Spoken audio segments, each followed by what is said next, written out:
Welcome to Armchair Expert. I'm Dan Shepard. I'm joined by Monica Padman. Good morning and good night. And to all a good night. Because who knows what time you're listening to this. No, but probably don't listen to this if you're trying to go to good night. Night. No.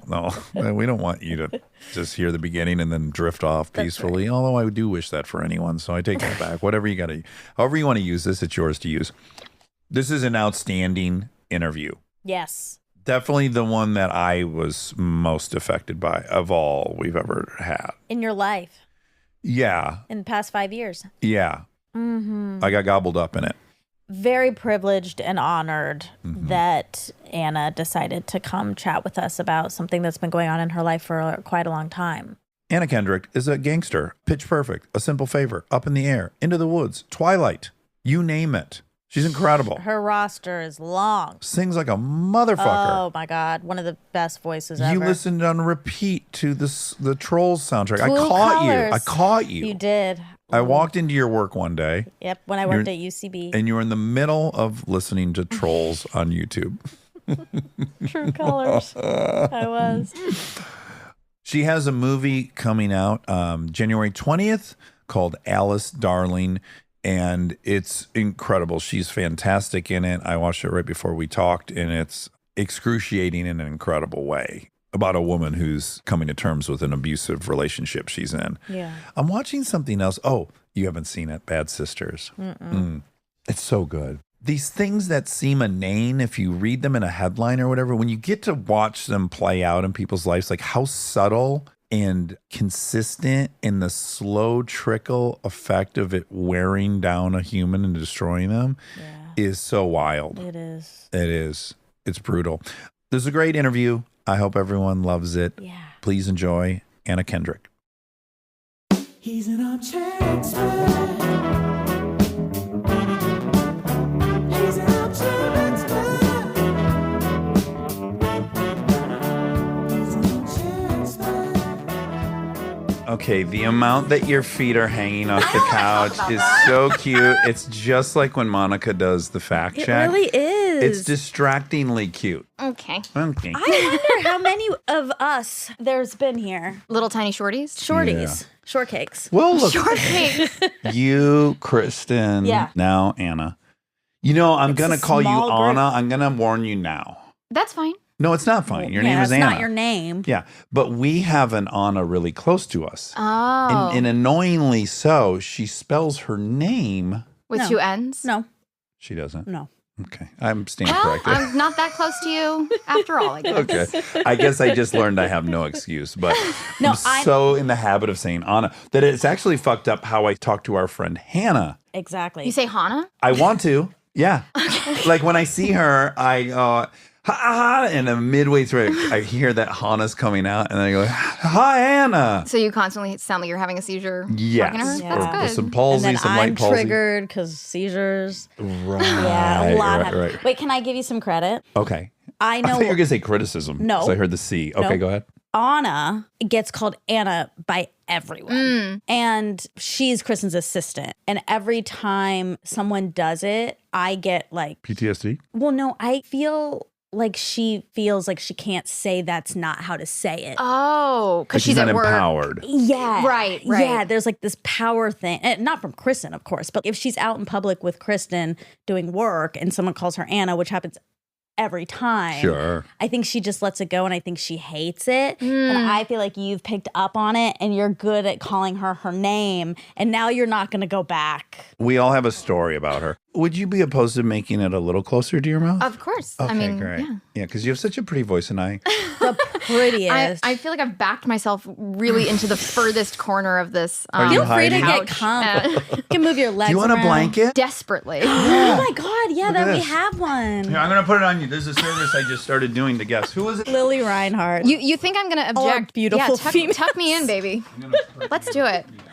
As it should be. You're going to like this. Oh my Oh, God. it's so cozy. Oh my goodness. Hold on. I think you also I feel maybe so did this to Zoe Oh Deutsch. my God. I feel so nurtured. Well, you should. You- This is a You're also, platinum package. oh my God, right you're here. really, oh wow. Now, don't be codependent. You're going to want to use your arms. Exactly. But, at any point, you can get rid of that. No. well, this is how Dax wanted it, so I guess I can't do anything. That's fine. I'll just sit like this the whole rest of the show. It's fine. I should be able to I get should through. be able to stand up for myself, but I'm just gonna stay in the straitjacket of a Boy, my blanket. nose is itchy. I'd kill to itch it right now. But as a shorty, do you find this is actually in an okay sweet spot of leg hanging off where I'm almost fully reclined. I would only Yeah. need the tiniest ottoman to be fully reclined. Yeah, But I find I have to remind myself that I'm a grown excuse me. I have to I have to Then why'd remind you burp like a myself baby in the middle of your sentence? Yes. I have to remind myself that I am a grown woman and that I'm at the doctor's office and I can't fully get up into a, how would you describe this? Like a fetal position where the feet are curled up under me Yeah. like I'm an 8-year-old. Because Yeah. I find it very uncomfortable to be in that kind of in between where the chair is hitting right at the calf. Mid calf can give you a Charlie horse. is But what it I can- do all kinds of fetal Supine. legs out. Like even in this chair, these feet will come up. Oh my God. What happened? What's wrong with my pants? Holy fuck! How embarrassing! Right in front of Anna, your new friend. I'm so embarrassed. What a mess. Should we reschedule this Yeah, I to gotta after go. the break? Oh, Listen, thank I God. How close do you live? I live like 20 minutes away, but I actually used to live 5 minutes away. I feel like you would live over here. too. That's why I just assumed wrongly. Okay, why did you move? I actually just bought my dream house. I've always wanted to live in this neighborhood that, again, is not far. I remember being like, if I lived in this house, I would become perfect. Oh yeah. I would not have any more personality problems. I would Yes. just, I love this. I would work out every day. Of course. I would journal. None of that has proven to be true, but I'm very happy in the house. Has it improved your life at all? Like Yes. Okay. Yes. Hit yes. me with how? More light in your life? My old house had a lot of light. The new house has a lot of light. This is so silly, but it's We love silliness. it's all one floor. Mm-hmm. Oh, yeah. A ranch. And I think because I travel so much and I am so small and so weak, the upper body strength of a dying fruit fly, just nothing. I get bad travel anxiety and bad packing anxiety, constantly having stress dreams about I didn't pack this or I need to go back for that. And I get a weird amount of anxiety about hauling my suitcase down the stairs. Up and down. Yeah. stairs. Uh-huh. Yeah. Especially when I was living with roommates, I just found it so humiliating that I had to just let it clunk one stair at a time. Because you're feeling like you don't have the upper strength I to don't. hoist it. You're deceiving men. In what way? You look fit and like you would be strong. I often ask other men, would you rather look super strong and be weak or look really weak and be super strong? I'd way rather look strong, personally. Oh, that's really interesting. I think I would probably rather be strong. I mean, look, there's gender things here where it's not a big deal if I look like I have no upper body strength. No one really cares. Right. But if I could just do more things, that would Yeah. be great. If I could just move things around without asking for help, that would be awesome. I hate having to ask for help putting something in the overhead bin. Oh. Nothing is more uniquely humiliating. First of all, what sign are you? I'm a Leo. Okay. I'm a August. Cusp. Yeah, I'm a cusp.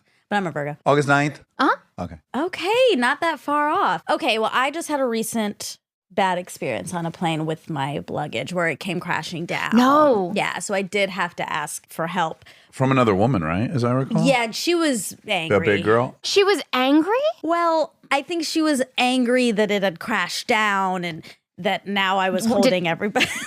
Oh, Wait, I have a bad fear. Was this when you were deplaning?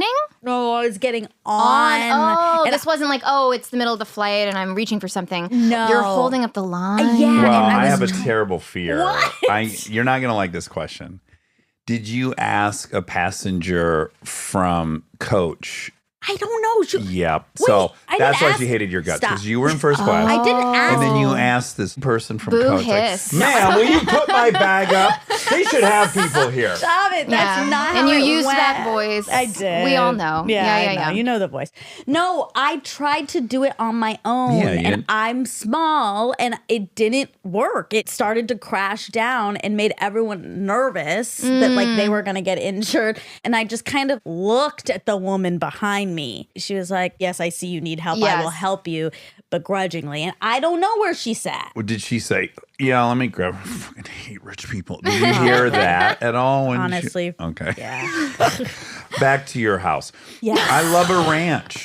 I love a ranch. I lived in a ranch for 16 years, just 1,000 feet that way, and I had hoped to die in a ranch. There's something about it that I find very pleasing. Yeah. There's a premium on them in Maine. Both of my parents still live in Maine. Well, actually, my dad passed recently, and his funeral was on Friday. Wait. Oh my gosh, I'm Wait so a minute. Hold on. Sorry. Hold on. It's So I feel like wild. someone should have warned us about that. Sorry. Yeah. No, don't apologize to us. So it's weird. So I guess he doesn't. But I put them both in single-story houses. But Maine has one of the oldest populations in the country. I'm saying this. I remember seeing that somewhere. I don't know if that's I true. do the same thing about Michigan.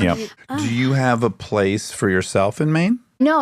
I don't. Okay. Yeah. Because I have a friend, David Walton. I love him. He's an actor. He sold his house in Hancock Park, and he bought himself a house on the ocean in Maine, and it's glorious. I can't bet. believe how gorgeous it is. Yeah, very wispy, very Terrence Malick. Oh, very, Yeah. Very very that. nice. Very Malick. Yeah. Okay. We have a few Loose ends? already loose ends. Yeah, we got a lot. At some point, maybe we circle back to Your father. your grieving. Yeah, I'm so Can I ask sorry. how old your father was? 75. Okay, great. I just heard someone in an AA meeting say this the other day. I thought it was really funny. It was a guy that was about 75.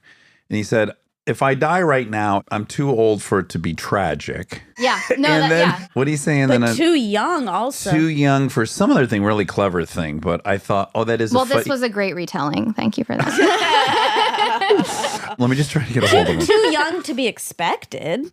That's for sure. Yeah, but he just Yeah. talked about there's a Yeah. doldrums age where it's like no one's going to actually go like, oh, shit, that's too young. And they're not going to say like, oh, great, he had a great life. You're kind of in this. Yeah. They weren't married, clearly. Yeah, they divorced when I was 15. And I actually remember something my mom said years ago when I went to my grandma's funeral, my grandfather's funeral. I was kind of wondering, do I need to wear black? And I feel like she said something about how it's sad, but it's not a tragedy. Right. So there was a sense that I didn't have to wear black. And I asked my brother on Thursday, do I wear black? What do we do? And we both ended up wearing black on bottom and navy on top, which was Oh, okay, a little mixed. Wow. Yeah. and then almost no one else was in black. And it was in Maine? Yeah. Can I ask what he died of? End-stage liver cirrhosis. Okay. Yeah. Lifestyle related, do you think? Yes. Yeah. Yes. Okay. I just feel compelled to say this to you because now I feel sad. So my father died at 62. He quit in time to not have that outcome, but he continued to bang cigarettes like a motherfucker and died of lung cancer quite Oh, young. wow. Well, I think 62 is young. You're young enough for them to Very. say that's too young at that Yeah. point. Yeah. So when my father died, there's this weird, like he smoked forever. He was really overweight. He had really bad heart disease. Some part of me is not shocked. Like he calls me and he gives me the news, which is heartbreaking. And at the same time, I'm almost prepared for that. I've been prepared for that. Does that make sense? No, I talked to my brother about this a lot, that especially in the last couple of years, there were constantly these like updates about his health, and we don't talk about anything. So, Okay. there were these kind of very vague, but somehow very serious updates happening all the time, and we couldn't really read between the lines and figure out, what are we talking about? I would just love a Yeah. timeline, Right. but we can't really ask those questions. And we were always kind of trying to interpret what was happening. And he and I were talking about how we've sort of been prepared for the call to come at any time, like for the last 10 years. Right. Because again, my dad was larger and had heart problems in the past. And Like those generally cocktails. not a man who kept his health in good order. Wasn't his top priority. Exactly. Yeah. It always was just like, it could happen at any time. And if you're like me, I'm a bit of a control freak. And so something that was frustrating about my father's illness, actually not his as much as my stepdad's, I'm prepared for anything. If you tell me it's 3 months, I'll get there. Yes. If it's 6 months, I'll get there. What was maddening to me is there were these stages where it's like, well, he's dead. He stopped talking. And then my uncle would call me and be like, this motherfucker's walking around. And I'm Yes. like, almost like, no, I'm not prepared for a rebound. Yes, the cat with 9 lives, this man. Absolutely. Yeah. Where I would be in the middle of production going, if I need to come home, tell me. It will probably blow up this movie because it's a very small movie and they don't have the funny, whatever. But if that's what's happening, let me know. I'll go. It was never clear. And yes, of course, any recovery is wonderful because it means you Yes. have more time.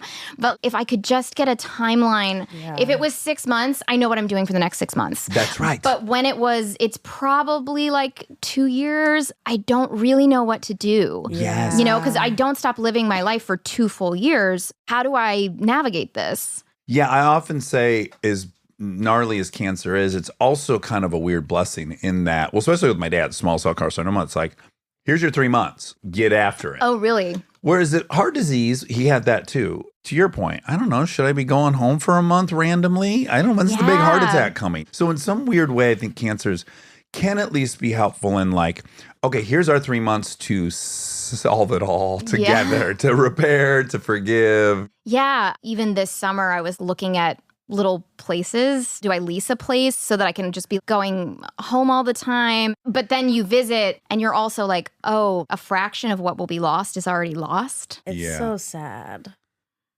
Fraction of what'll be lost is already lost. It's I like that. I want to think about that. And also, this is so raw. I'm sorry we're doing this right now. No. We definitely should have been told. I have people to yell at now, which is my favorite thing.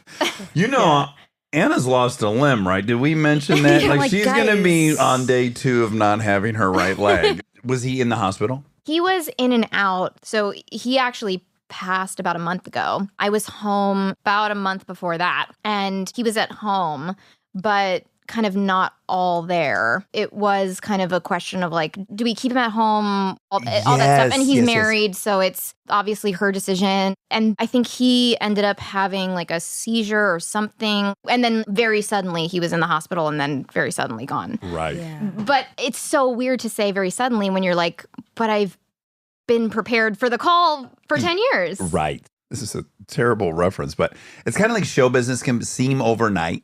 Yeah. It's very similar, right? Like that guy, I have so many people I know, and me too, like seemingly overnight, but really like 8 years. It just, when it happened, it fucking happened like gangbusters. Totally. Yeah, it's a very weird process. Did you have stuff that you had wanted to say that you felt like you got to? I think my brother did, and that's great for him. I started therapy 3 years ago and was trying to be open to the idea of not literally living in the way that I've been living my whole life, which was very intense and scary. But I also felt some of therapy was giving me this idea early on. Oh, everybody should communicate in this kind of healthy framework. And I remember approaching my dad in that way when his sister died 2 years ago and being like, this doesn't feel right for me. This doesn't feel right for him. It actually did feel correct to me to kind of maintain that there were unspoken things, Right. but that we both understood. Yes. If that makes sense. Totally. You know, I don't mean to denigrate anybody that does this, but I didn't need to have the hallmark thing where I spelled it out because we both understand. Yes. Yeah. Okay, great. This just happened to me 2 weeks ago. So there have been men in my yard for 2 years working. And God bless them. They're working their asses off. I've been frustrated at times, but so far, great behavior. The other morning, everyone's late. I don't get to meditate. This happens, that happened. I go outside. They've unplugged all my shit. That's my chargers, and the thing needs to be charged, whatever. I have a very bad moment in front of about 13 men that are framing the garage. Probably 2 years of frustration come out and get in the car with the girls, drive them to school. And then, of course, have a bad hangover about it. I feel like an asshole. And so throughout the day, I'm getting open to the idea that I'm going to have to apologize to these guys. What does that start like? Do you start with, I was perfectly justified to do that? How quickly do you get to, I might not have been perfectly justified to do that? On the ride home from dropping the girls off. How long is that? I'm genuinely that's super about 15 curious. minutes. Oh, wow. Okay, that's 15 good. minutes, I'm like, A, you don't talk to people like that. B, you are so much more privileged. You're not out there swinging a fucking hammer. If I'm out there swinging a hammer and the rich asshole comes and he's pissed because I unplugged his chargers or whatever thing I was I was mad that the timers for the lights were going to be off that I just hung for Christmas. Menial, stupid shit. And I just don't want to ever talk to anyone like that. Knowing I was wrong and that I have to give them an apology. Now, getting to the part where I walk out there, that takes me about 5 hours before I'm ready to go do that. The whole long and short of this story is I do go out there. I go, you guys, I'm really, really sorry. I shouldn't have talked to you like that. Please accept my apology. Blah, blah. And, okay, this is what you were talking about. Midway through this apology, I'm looking at these guys' faces. There's like 13 dudes who swing hammers for a living. And I'm realizing this is actually more painful making for them them uncomfortable. than the yelling at them was. Yes. And I was Yes. like, oh my God. They probably were fine with me fucking screaming, this is my shit. And yes. now they were like, dude, That's get out so of here. This makes interesting. me so uncomfortable. Yes. I don't know what thing you're into. Oh God. And so I Yes. came inside and Kristen goes, how was that apology? And I go, I think it was really rough for the guys. I think maybe I should have skipped that one. Okay, this is so interesting to me. My oldest friend and I, we lived together when we were like 20. And when one or both of us would get too drunk and be catty and be nasty to each other. And then in the morning, it was just like, do you want to go get pancakes? Right. Yeah. Okay, great. In all of that was for us, I'm very, very sorry about my behavior. And I know I that often you're get sorry really about your insecure. behavior. It would make us so much more uncomfortable to talk about it. So we'll just go get pancakes. And I know that there's some dynamics in which it is a brushing under the rug and it's really uncomfortable. And that worked for us and for our Each dynamic. relationship is so different. And Each one's allowed to have its own rules. Yeah, totally. yeah. I feel like there was a big period of time between me and you where we would get in things and then I would never apologize because we don't do that in my family. It's the same thing. There's huge blow-ups and huge fights, and then you just on your own kind of let that go. Let it thaw. Yeah, and no one's talking about it again. So we have this dynamic where he's very good at apologizing because of your program. Yeah. And I wouldn't. And then it was like, you never apologize. And I was like, I guess I don't, because that's not how I'm used to resolving an issue. Yeah. But in this dynamic, I have to adjust because this one requires that. Yeah, requires the repair. Yeah. I have a similar thing with my brother. He was here for Christmas a while ago. Something had happened and I was annoyed, nothing to do with him. And I grabbed my phone and I was walking out the door to go for a walk. And he went, "You good?" I went, "Nope." And he was like, "See you later." And I was like, "Yep." Yeah. And I knew that he wasn't going to pry and that I could say, "No, I'm not okay, but I'm not interested in any Figuring it consoling or out. whatever right now." And then half an hour later, I came back and I was like, "Hey, can you come into the kitchen? I just need to yell about something and I need you to just be in the room and witness it." Yeah. And I just literally needed him to go, mm-hmm. And you let it Yep. rip. Yeah. And I was just screaming about whatever the stupid thing had happened. And I was very annoyed. And it was all fine. Of course, it was all fine in the end. But having somebody to witness and accept that I'm really angry right now, but you feel safe because you know it's not about you. By the way, the generic stereotype, which I do find to be true, is men think you're telling them that so that they are now enacted to fix it for you. That we have zero capacity to just observe and be there for you, right? But I feel like if you say that, like your brother got the gift of all gifts, which is you're like, I need to blow off some steam. Will you witness it? And he's free to just watch the show. He's not like, fuck, all right, I'm going to call that guy and tell him. I think he's always been pretty good at that. How much older is he? He's 2 years older. Okay. This is the thing that fascinates me. This cliche of men need to fix and women just want to be listened to. I understand why the people that do this, because obviously I know that the cliche is that it's more men than women, but whoever does this, that there's some altruism to framing it as, I just want to help. And I have to accept that you just want to be listened to. And there's a little bit of something that I don't Well, love. I can tell you, I can be honest. Tell me. I am uncomfortable Yes. that you have emotions. Yes. And so if I can get the thing Wonderful. causing the emotions out of the equation, I will feel safer. Because Yes. your emotions scare the But I fuck think out of me. you probably had to do so much work to recognize that. Yeah, and I'm yeah. so impressed with people who can go, "Oh, this is about my anxiety." Yeah. Because I really need you to be at like a calm level homeostasis for me so that I can feel safe or so that I can have all the emotions in the room or whatever the case may be. And it really irks me that Sure. it ends up getting framed as irrational women just want to cluck, cluck, cluck and gossip and vent and whatever when men are trying to be Have logical and have solutions. solutions. Inherent in that is the suggestion that you have a solution that I haven't thought of, which is really Right. patronizing. Yeah. Sure. By the way, if you had a solution, that would be so fucking great. Yeah. If you actually had a solution that completely solved my problem, I would welcome that. So I think we get annoyed when it's like, babe, that's not helping. Well, Yeah. for Kristen and I, It's a mix of it. We know better than to just launch in without the precursor. So there are times where she is enlisting me to help her fix it. There's other times she just wants to call this person an asshole. Is not looking for a solution. She's looking for compassion. Yeah. And so I can do either, but I need to know which one. I need to know what hat I'm putting on. That's so interesting. I wonder if I'm ever aware of being in one phase or the other, because I think I would just be like, if you have a solution, great, then I don't have a Share problem it. anymore. But I don't know. There's so many things.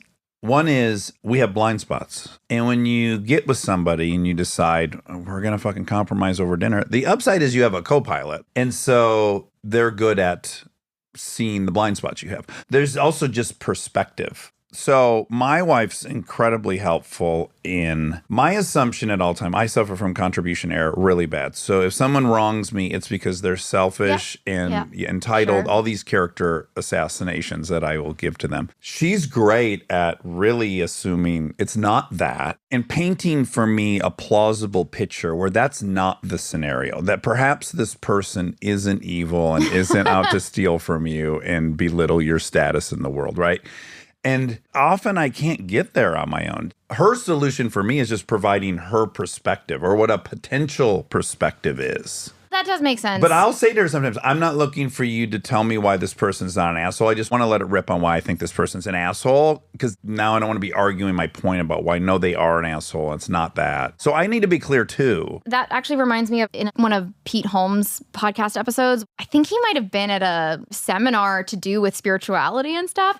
And he was telling this story about kind of letting it rip because something had gone wrong and he just needed to be in that space. And then he could get to something with more perspective, something with more compassion. Constructive, And maybe. I loved that story because my reaction initially was a little bit, really? Wasn't the whole thing that it's this spiritual thing? Like, I'm trying to remember that my goal in life is not to rise above the human condition because that won't work. Is not to judge myself or judge Pete Holmes or you with the construction guys when you have a very ugly human thing happen because the animal exists inside you whether you want it to or not. And to suggest that there's some kind of belief system or program that can get you completely beyond that, I think is really dangerous. I totally agree with that. And I think there's a lie you're telling to yourself, which is somehow I will have a perspective that I will not suffer from this emotion. Yes. But then the emotion is just kicked down the road. And then some innocuous thing happens and you're having this irrational reaction to it. So I totally agree. I don't really think you can judo your way out of experiencing the suffering that is inherent in life.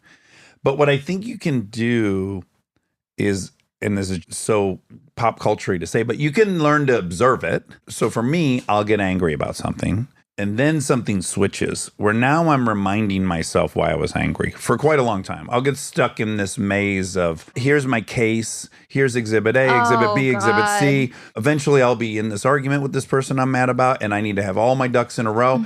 Fuck, I think I forgot one of them. Now I'm going back through the list. Yeah. Sometimes I'll just have to write it down so I can stop thinking of it. So that zone of it, I do think is unnecessary for me. I was kind of stuck in that place for over a year. Building your case zone. Yes. And it was the only place that I could go to feel safe because I knew that I couldn't actually talk about it without being unsafe. So I was just living in my head. I can get obsessive. And I absolutely felt like a lawyer. Yes. Like, yes, I'm yes, just going to yes. build an unassailable case. I will build graphs and charts. And I started, quote unquote, journaling every day. So for me, actually, the writing it down didn't stop made it worse. It made it worse. Okay. Where there was a point where I had written like 300 pages. Oh my goodness. Wow. Oh my goodness. And it was a lot of the same thing over and over because there was nowhere for me to put it. And because there were things happening in my house, there was a demand that they not get talked about.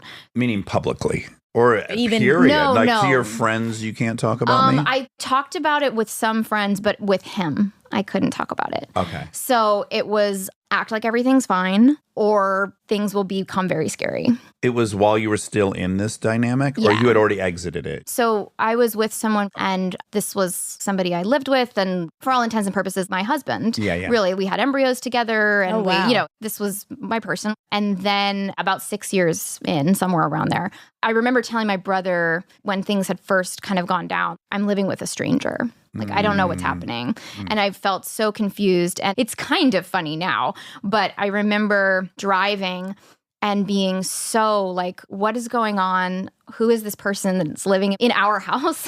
And thinking, oh, maybe he has a brain tumor. And that being like, Like that an actually actual gave option. me a moment of relief. Yeah. Was maybe he has a brain tumor or maybe I have a brain tumor. Something Can I ask, is was the so- relief because I can still love them? Then we can do something There's an about it. It's answer. There's an fixable. answer. Right. And also that this change hasn't happened because I've either in the immediate recent past or just over the course of these years have done something so horrible that I deserve to be living with this stranger who scares the shit out of me. Yeah, you know? yeah. And it felt like there was a mandate to not talk about the change. Can I ask really quick what the threat was? I will leave. Was that the threat? It was not just, I will abandon you. It was, you will become so rejectable to me that I will leave. Because the fact that you even want to talk about, it's nothing. Like, what are you talking about? Nothing has Gaslighting, changed. it sounds like. Yeah. Yeah. And it was also, I will scream at you until you are curled in a ball, sobbing, and I will continue.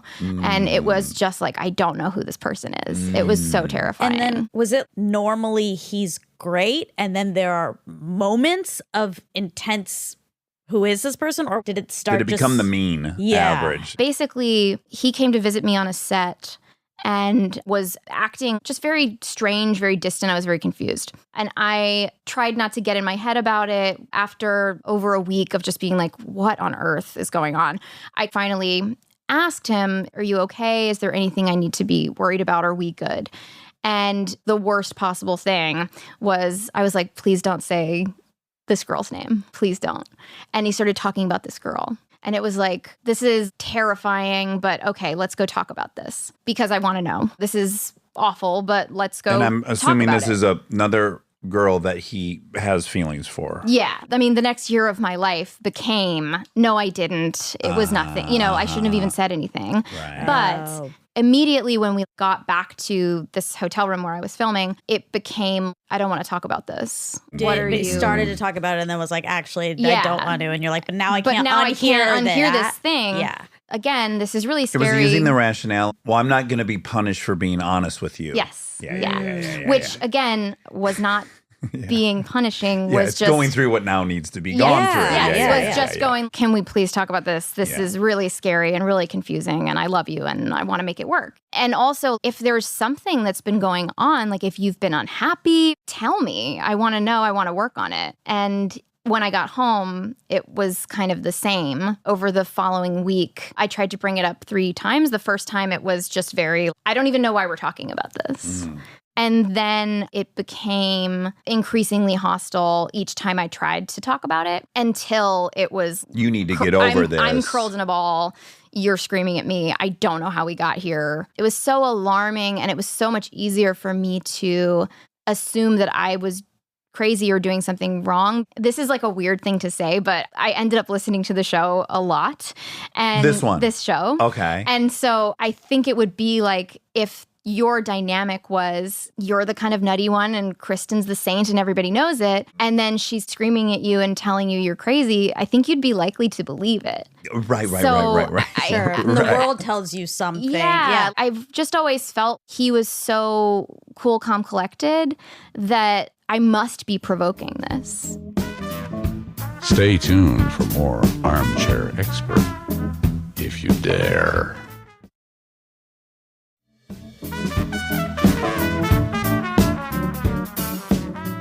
First of all, did you watch the Paris Hilton documentary? Where she is kind of carted off to, She talks about She being does talk- kidnapped Yeah. in the middle of the night and taken to that place. But more directly, she gets a boyfriend like mid-documentary. mm-hmm. And then she has this big gig where she's going to DJ in front of, I don't know, 100,000 people. And this guy gets drunk. He's now resentful. She has to be in interviews. He's threatened. He feels small. He's, quote, emasculated. And he starts acting like a fucking asshole. And I was watching that and I was thinking, it has to be so hard to be a successful woman and have a relationship because it'll sound like I'm making excuses for men, but this is just, I'll say, part of it. There's no example of it. Everyone grew up with a dad that was the breadwinner. And so it's emasculating to not be the breadwinner. That's like right out of the gates.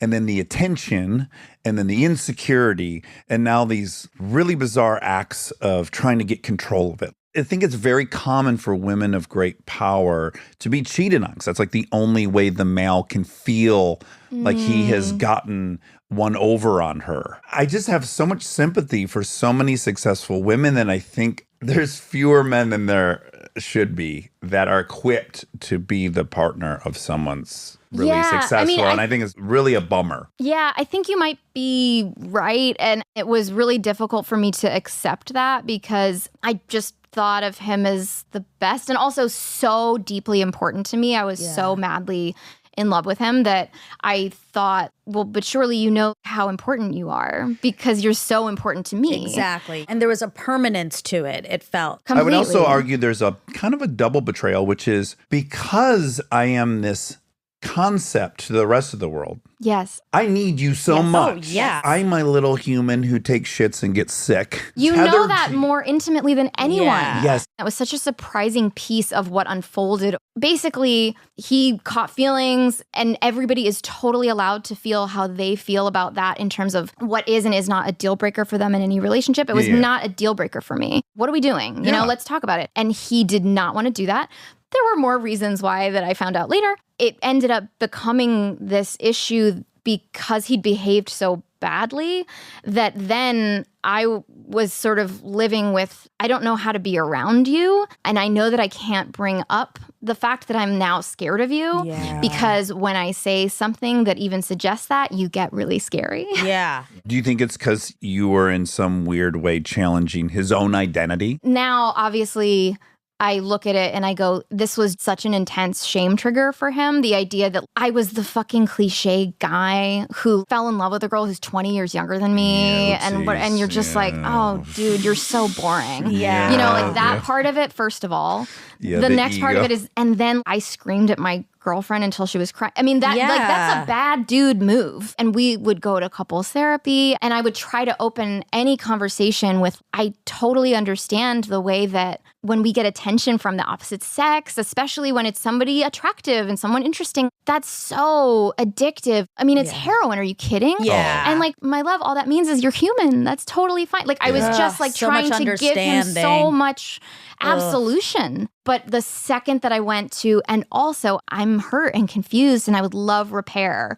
It was, I don't know why we're, and it's taken me 2 years to kind of get to a place of knowing what was happening inside of him when I would bring up anything other than you are the love of my life and you walk on water, was I was burning him alive. I really didn't want to hear this for like a year, but I think that internal experience for him was genuine. It was actually important to me to acknowledge that it was coming from a genuine place of unbelievable, immediate pain, suffering, terror for him, because I think that's why it was so effective on me as like a gaslighting tool. Because that it was I was genuine. doing something terrible to He him. was in pain. I'm the monster here. Yes. And yes, that pain is based on a distortion that has nothing to do with me. But I think that pain was absolutely real. This man is not a good actor.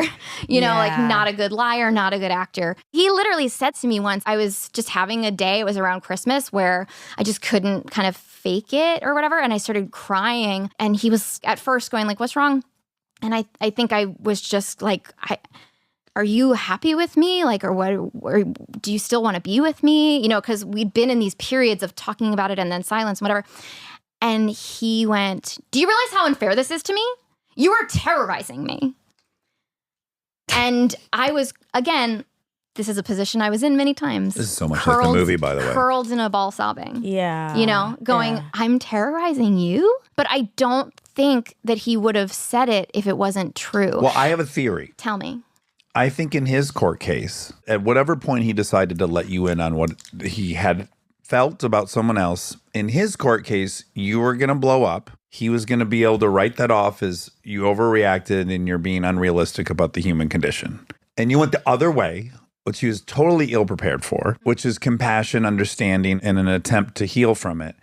And then he went, holy fuck. On top of it, she's that good. God, am I a fucking piece? Like, I could have handled And you she's making saying me feel you're- like a piece of shit. Yes. And then Your her kindness Yeah. is really demonstrating how bad of a mistake it was. Had you yelled at him, I bet he was Oh my God, prepared that's so for that. interesting. I bet that in his mind was like, he was going to be able to deal with that route, but you being loving and understanding, he almost caught on fire with shame in that point. Yes. And I'm sure he wants you in some ways to be the villain here. Of course, everyone wants the Yes. other person to be the no, villain. but this is so wild because about a year plus into this, I said, can we please go back to couples therapy? And we did a couple sessions of couples therapy. And then there was one session where for the first time, I lost my mind. I started screaming because once again, he was like, I just shouldn't have ever said anything. And I just started going, how does that help me? And I was like screaming, like the kind of thing where you think like, 5 neighbors down, they could probably hear you. Yeah. This was Zoom couples Yeah, therapy. yeah. And I just thought, I can't even imagine what's coming after this. And it was weirdly Serene. okay. Yeah. And I realized, the worst thing that I could do to him is be calm and kind. reasonable and kind 'Cause he and make deserves- good points. He would vibrate with shame, what I now understand to be shame. I'm going to add a layer. When he was developing this relationship on the side, he came up with a narrative about you that justified it. Yes. Yeah, yes. that's what Like, I mean. you're Make her gone. the villain. Yeah. Yes. He had this whole story about you where he was justified. And then he tells you, and then you're none of the things also that he's been telling himself to justify it. So it's like, A, this whole thing I concocted is bullshit. And B, she's showing me love and compassion, understanding. I am a fucking evil monster. This is too much. I can't accept I'm an evil monster. And now I'm going to go on the offensive. Another layer is that I wasn't just unabashedly giving him daily heapings of praise. Right. Because that was just part of the dynamic. If you're my partner, I'm your cheerleader. And that was mutual. I want that. Words of affirmation. Sure. That's wonderful. Nothing pathological about that. But I think especially because I was like, are you coming or going? I wasn't instinctually You're protecting yourself. on the daily going, you're brilliant, you're wonderful, I'm so lucky, which was every day for 6 years. So I think there was like then actually, clearly you do make me feel like a piece of shit. And maybe this other girl will make me feel great. Are you disappointed that it took you a year? What makes this story so plausible is that you've got so much invested. You've spent so much time together. You've frozen an embryo. You're so committed, you have to maintain hope that it can be salvaged. 1,000%. I have so much shame about not leaving. I think that's the cruelest double whammy of all of it. Just so you know, when I interviewed my mom, I was like, you're such a bad motherfucker. How did we have a stepdad that beat you up? Yeah. And she's like, my shame of failing at this thing a second time was stronger than the physical abuse. Oh, that's so sad. And I'm like, oh, mom. Oh, The yeah. self-inflicted shame is so cruel. What does it stem from, though? It's a bunch. I've got a grab bag. It wasn't just I'm losing a relationship. It was that I believed that if we broke up or, if he left, basically, it was a confirmation that it's because I'm impossible. I'm lucky that he's even tolerating my bullshit. There was an inherent thing of me being so rejectable that this person who loved me very deeply for 6 years, it suddenly occurred to him how awful I was or something. The shame that lingers much longer now of why didn't I leave? I was just talking to somebody about this at a screening of the movie that I have right now. You have a line that says, he wouldn't love me if he knew how bad I am. Yeah, that's a Which mother. is the most heartbreaking line in it. That line makes sense to me because in that moment, my character's in such a panicked, regressed state. Because that's a very simplistic line, but it makes sense that like at the core of it, when you're in that terror, panic, regression, that's how it comes out. And that's exactly how it They've feels. convinced you. Yeah. Yeah. When FKA Twigs was coming out and talking about her experience of abuse, she, I think, mentioned that she called a friend of hers or maybe someone she used to date and was like, how did you put up with me? And I had that impulse to call like an ex of mine. We were together for 5 years and we're still very close. Call him and be like, was I just impossible? How did you tolerate me? And then I have this shame now. I hate that that worked. The woman at this screening was like, I didn't know how to call myself a feminist after this. That's what I was wondering. And there definitely was part of me that was like, my mother raised me better than this. How am I the girl during the pandemic locked in my bathroom at the far side of my house that I own because I'm such a bad motherfucker, right? So fucking pathetic. You think you've got shit together. And then I'm locked in the bathroom FaceTiming with my two best friends and sobbing and whispering so that he doesn't hear. Oh, man. The saddest part for me is you gave someone the most incredible gift of compassion that didn't really deserve it. And you were able to give that, and you aren't giving any to yourself. You're giving zero compassion to yourself. Oh, yeah. It's kind of like why con artists go uncaught because Yes. it's so embarrassing to yeah. admit you've been conned. Completely. It was hard for me to recognize this as an abusive relationship because it didn't follow the trajectory of the frog in water. This is unusual that it's 6 years of very happy, loving relationship and then overnight shift. And the only thing that felt very similar was when I would hear stories about con artists. And like there was like a season of Dr. Death, maybe season 2 or 3, where that felt very similar, where she kind of ended up catching him and everything and his reaction to that. Sociopath mode. Yeah. I'm always like, how much do I even talk about this? Because the fact that I even ended up talking about it at all was kind of a mistake. When you first admitted that the movie related. Yeah. It was just like a 10-minute thing that was just on my schedule. And then I was on to the next thing. And for just a moment, I forgot the mantra of, Anna, you're not under oath and they're not your friends. Yeah. And I don't mean anything negative to that journalist. He didn't do anything wrong. Right. But I just was saying it. And I think part of that was that very early, almost immediately after getting out, I started saying it to anybody that asked, like my plumber, like Darren, my plumber, like just casually asked how things were. And I was like, really bad. So here's Let what me tell happened. you all about it. And it was like, I couldn't swallow the shame anymore. So it just started like, burbling out. yes. But that's what cures it. I could not agree more, but definitely wasn't planning on that day in this 10-minute phoner to like just talk about it. We also have bravery and courage very flipped. You getting nominated for a role, it's not that brave. You love acting, you love singing, you're good at it, you worked hard at it. That's not hard.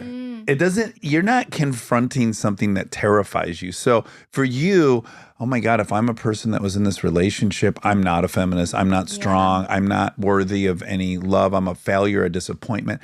To walk through that is not just far more brave, like as an act of bravery, also just fucking helpful. Again, none of your accomplishments can help anybody with anything. They can't.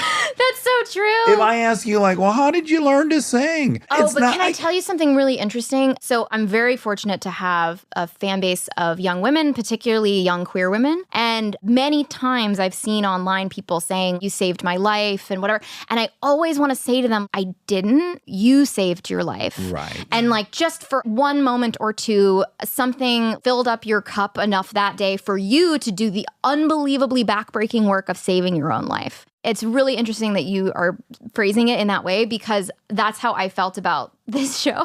This one you're on right now, Armchair Expert Live. Yeah. Like, I actually had to remind myself, I did that. Yeah. Yes. But you did that. this show, oh, that's so embarrassing. No. Oh my God, are you kidding? And then it That's makes like it, that's like the biggest honor we No. could ever get. And by the way, what I'm saying about the helpfulness is you're not going to tell a story from your life that some young woman listens to and they relate to being on Broadway. They relate to this. They relate to the success of Pitch Perfect. Someone listening's in a relationship identical, and not someone, probably a few thousand people lot are of listening. people. Oh, someone that powerful and strong and successful. It happened to them. I'm not a piece of shit. I'm not alone. I'm not broken and failed.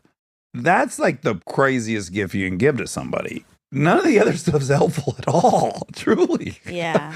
When you do get married and have a baby, we'll talk about it, but it's not going to help anyone. People are getting married and having babies, they're fine. Right. Going back to the FK Twigs thing, I think there was something that she said that was, I just want people to know this can happen to anybody. It doesn't matter if you're successful or whatever. It was like the first thing like that I had read on the other side of it. And I have some shame about this too, that I think if I had read that 4 years ago, I would have read that and thought, of course, it can happen to anybody, but not to me. But not me. Yeah. And not because I think I'm smarter or stronger or something. Honestly, I'm such an asshole. So the idea that I would be feeling so helpless just didn't track. And so I have also thought about the idea that people might hear this and they might relate to it.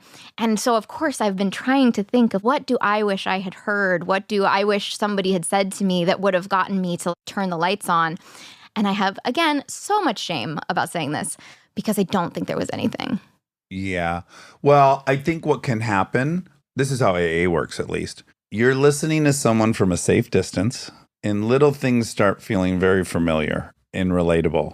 And you're like, what are the odds that that's 90% my story? And then I'm so unique in the remaining 10 that that's not me. Yeah. And it's not directed at me. And that's the magic of like group. Everything is you're not telling me shit. You have no opinion about the person listening. They're not on trial. They don't need to be defensive. They're just hearing something. And then you hear like 7 or 8 things. You're like, oh, I thought that I was kind of unique in that. Oh, I guess I'm not. I guess I'm in the same situation. For me, you couldn't have gotten through to me by saying, because you drink this amount at this time of day, and this is metrically why, empirically, you're an addict. I'd be like, sure, by all accounts, but I'm a beast. Yes. I can take all that shit and show up to work and write and be in Groundlings and go to UCLA. So that's someone else. You're talking about a dude in the street. But when I'm listening to me, like, oh, this motherfucker's done all the same shit I'm doing, and he was just as fucked up. That's what I hear. Yeah. I did start going to Al-Anon while all this was going on. I mean, look, I truly dismantled my life. And at first, that was as a reaction to the accusation that I was crazy and I was the one causing the problem. So I had a conversation with CAA, my agency, and said, I need to take time off. Like, I have a mental health problem. So I started seeing 2 therapists a week, and I started trying to learn to meditate, and I got into Al-Anon. And all of these things ended up being very wonderful things for me in the long run. But initially went into them thinking, tell me how to stop being crazy. Right. Tell me how to stop feeling anything. Can I ask, and this would be probably hard and painful for you to say, but he couldn't have found any purchase in your fears had you not believed some element of this, I'm guessing at least. Sure. There was a specific thing he went after. It did have an absolute kernel of truth because at first it was you're insecure. And I was like, dude, I'm telling you, there were times when I was like, go to Burning Man and fuck 10 girls for all I care. Whatever's happening, it's fine. I'm so uninterested in blowing up a relationship over anything physical. That was part of the deal. That was totally fine. And you're calling me insecure? Right. But when it became, I don't feel good about you having full-blown feelings for someone else. Right. So let's talk about that. And the thing that he would go after is, I know your brain. You're like a dog with a bone. You obsess over things, which, as I've said earlier, absolutely true. That compulsion to go over things. So it was, your brain is broken. It's uniquely cruel, though, because you gave them a gift by being honest with them about your own insecurities and the stuff that you struggle with. And then to have it used against you is, to me, the worst thing someone can do to another person. It's so cruel. I mean, it's so bad. It's so bad. But I do want to say earlier, don't you think this has given you a ton of empathy? When you have done a thing that you feel was impossible, when you heard like, oh, this could happen to anyone, but it could definitely not happen to me. Like, that's just not part of my story. Yes. That's not who I am. And then it is. Yes. Aren't you left with like, wow, anything is possible. Yeah. Anyone can behave any way. It brings a lot of empathy. Well, I mean, and also, yes, I did go into therapy going, tell me either how to force an outcome or tell me how to stop feeling any human feeling about this. And luckily, I had a very talented therapist. I ended up going down to just one therapist eventually. Okay. Nice. And like, I'm totally obsessed with her. But wonder if it's the same that therapist like as mine. very slowly, she ended up, I didn't want her to. And probably if I had known that this was happening, I might have blown out of therapy. But what she did teach me to do was look at my own experience and decide what I wanted and start drawing boundaries. And that was really scary and really hard. And it is what ended the relationship. Yeah. But I also feel like my obsessive mind is a curse, but it is also a great resource. Yeah. And I have been so obsessed with psychology for the last 2.5 years. Did you watch Stutz? No, I haven't yet, but I cannot wait. It came out while I was filming. Okay. And I just saw the trailer, so I don't know where it goes, but I am like, oh, my impulse is to make a documentary about my therapist. And why do I have that impulse? What is that about? That I need her to love me and I'll prove that I'm the best little child you could possibly have. And I'm going to do this whole project. Mom, hang it on the fridge. Yes, hang it on the yes, fridge yes, for me yes. because this is how I get safe. Yeah. I'm going Okay. to produce for you and I'm going to show you how much I love you. I don't want to do this prematurely because we're in a lovely zone, but I will say one thing's a quick compliment. So I've known Kristen for 15 years. She has only had jealousy over a single human, and it's been you. I never saw it. It blew my mind. Kristen was like, who is this other short person? Oh, so she can sing like that too. Oh, She's a really good actress. I'm already Oh. here. We got another one? And I asked her if I could tell you that today. And she said, oh my God, yes, of course. I want to preface it by that. In the whole 15 years, she said nothing but benevolence for everyone. And she monitored you, recognized how brilliant you were, lost some roles to you, and slowly processed the whole thing. And has nothing but wonderful feelings for you. But you're the only person that ever made her jealous that I witnessed. I mean, I know this is an audio thing, but I really feel like I have like a comically shocked look on my face. I thought that would interest you.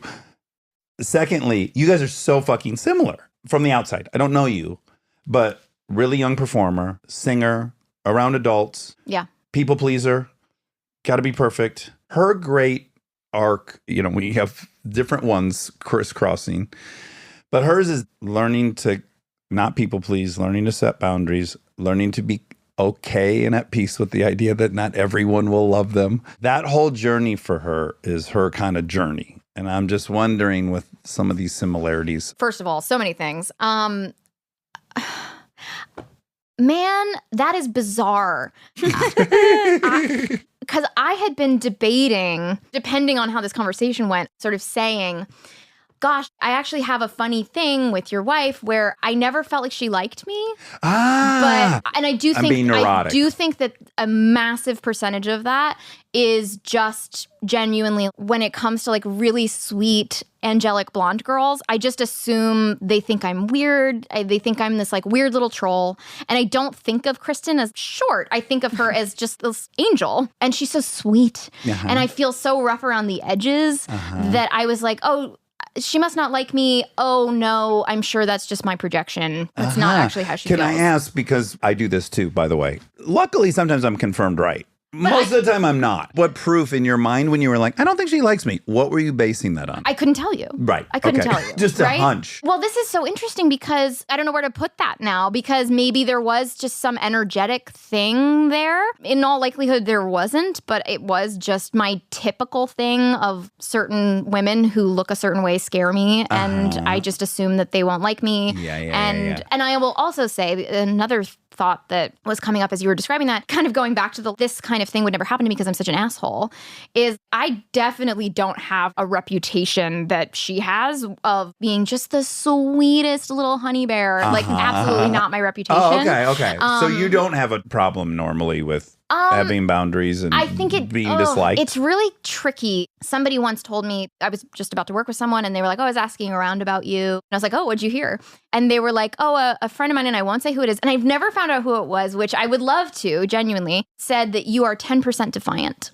And I loved that. Yeah. 10% I defiant, loved sure. that. That sounds so like a much. compliment to me. That was absolutely a compliment to Yeah. me. But I do think that I have, it's a classic Kendrick family tradition to have a real problem with authority. We always have a problem with our boss. I, to my detriment, have never had a problem talking back to producers. I'm like the little chihuahua that thinks she's a Doberman. I definitely don't think of myself as hyper agreeable in those scenarios great. at all. But which right. is why in this relationship. Yes. And all the more reason why it was like, but I am the asshole, right?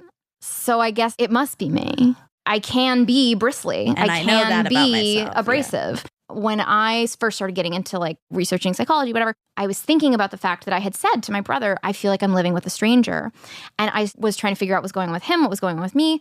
And my first conclusion that I clung to for a long, long time, and there are still days that I ask my therapist, I went, I have borderline, and this is splitting. Look, it's a very WebMD, like a terrible understanding of it, but I was so desperate for answers. I kept trying to get my therapist to diagnose me with some kind of egosyntonic disorder because at least I could work on that. My therapist is like, I don't deal in diagnoses. It's just not something I do, which drove me crazy because I was like, that means that I'm crazy and you're not telling me. Also, like, you can't attack a problem without a name. You can't research it, and you can't. I can't obsess over it and build my case, and right. You're totally powerless. And I'll read 7 books about it, and that was all I was doing was just reading self-help books and highlighting, and so I mean, for a year of my life, I stopped working.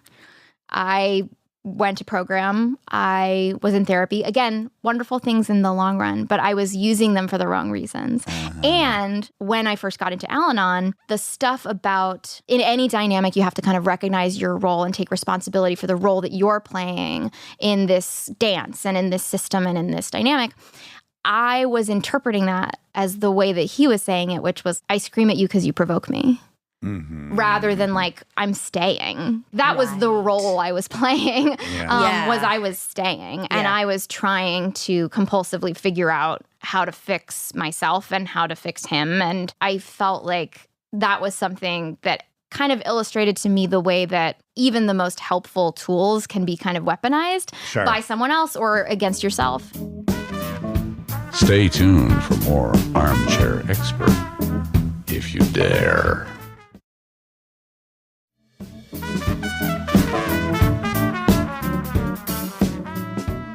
I have a weird question because also this is a similarity with Kristen. She's incredibly effusive with people she loves deeply about their greatness. I think she's always calling out your greatness when you're close to her. Do you ever think that part of that in your dynamic with your boyfriend was an everyday words of affirmation, throwing a lot of positivity his way? Was it a tool?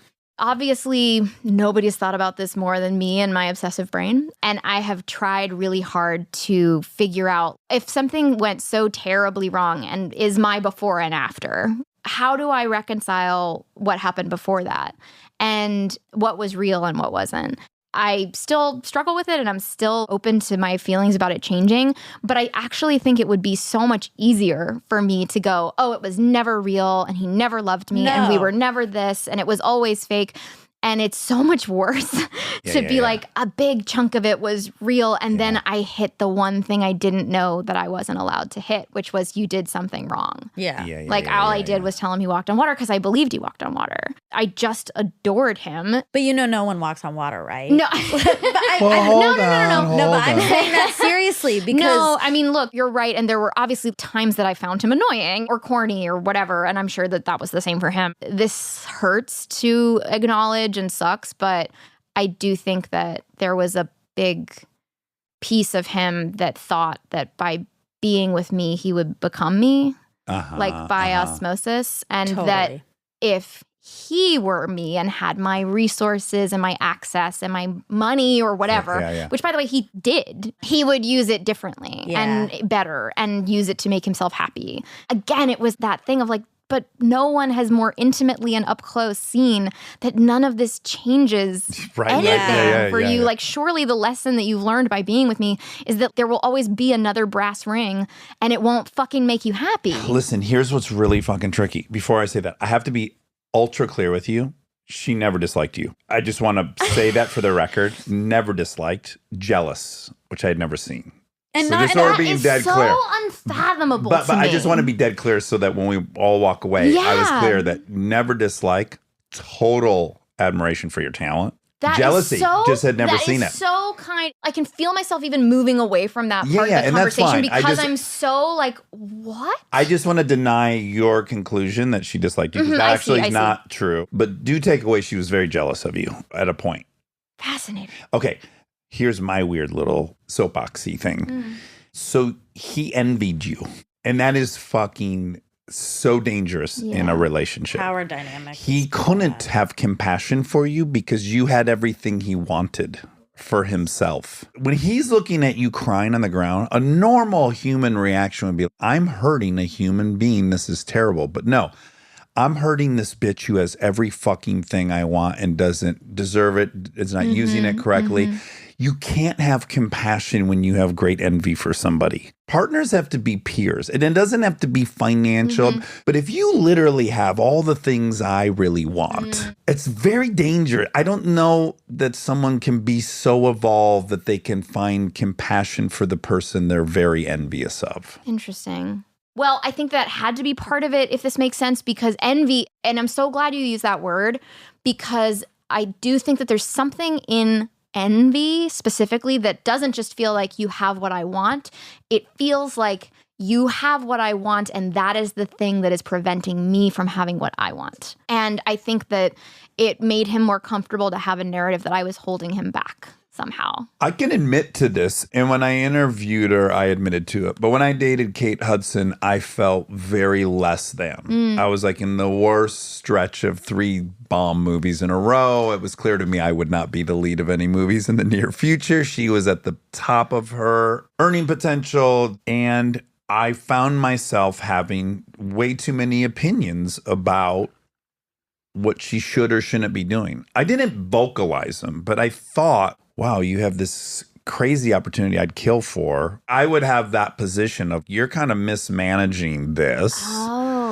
And by the way, if it fails, I'm going to actually feel vindicated that I was right. And that's because I was feeling very less than around the whole thing. I would never have that opinion of her now, but I felt that way at times. And I wish I hadn't, but I did.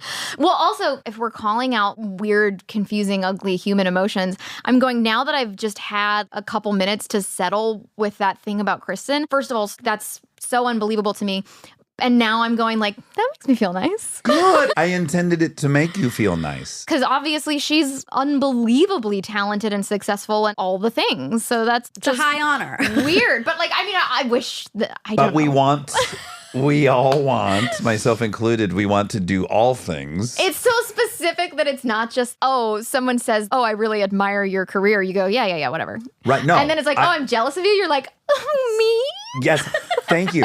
I try to tell I hate people it. the I ultimate hate it. compliment I can give someone is when I'm watching their thing. Fuck this person. Why can't I think of that? Fuck you. I hate you. The first episode of this show that I ever listened to was Esther Perel. I was in a relationship crisis. So believe it or not, I came to this podcast for the relationship crisis talk. Yeah. And I was just consuming everything that Esther Perel did. And when I started recommending the show to people, I was like, oh, you know, I came for some Esther Perel. But then there was some episode where you very casually were like, well, obviously I stopped going to co-ed meetings because I just need the female validation too much, to be honest. And I was like, oh my God, I'm staying forever. I'm going to curl up in this and I'm going to stay forever.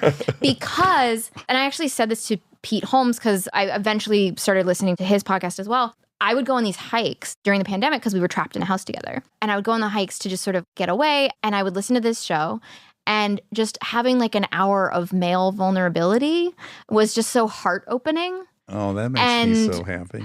And because it was like, then I go back to a place where we do not admit fault. We don't admit anything. His behavior became a little more stark. Yes. And so to even have this conversation going, comes a point where I love a movie and I start hating the movie because I'm so jealous. Oh, it just feels so juicy and so warm and I'm so happy.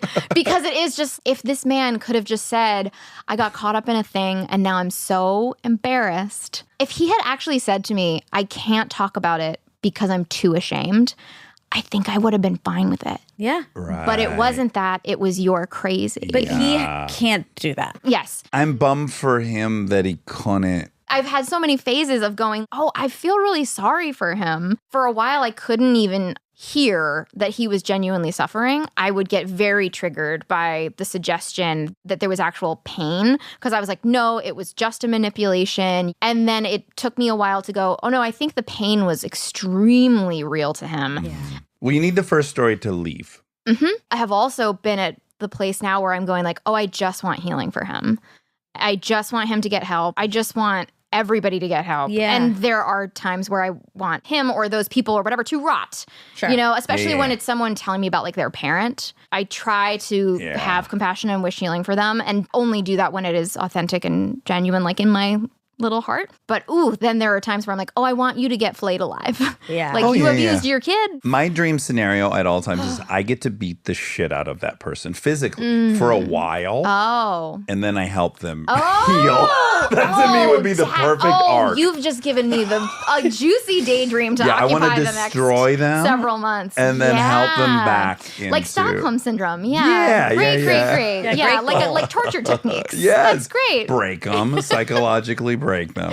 But again, that's you giving him compassion in a way that you're not giving yourself. Like the It's thing true. that That's true. you're saying, I feel sad for that person.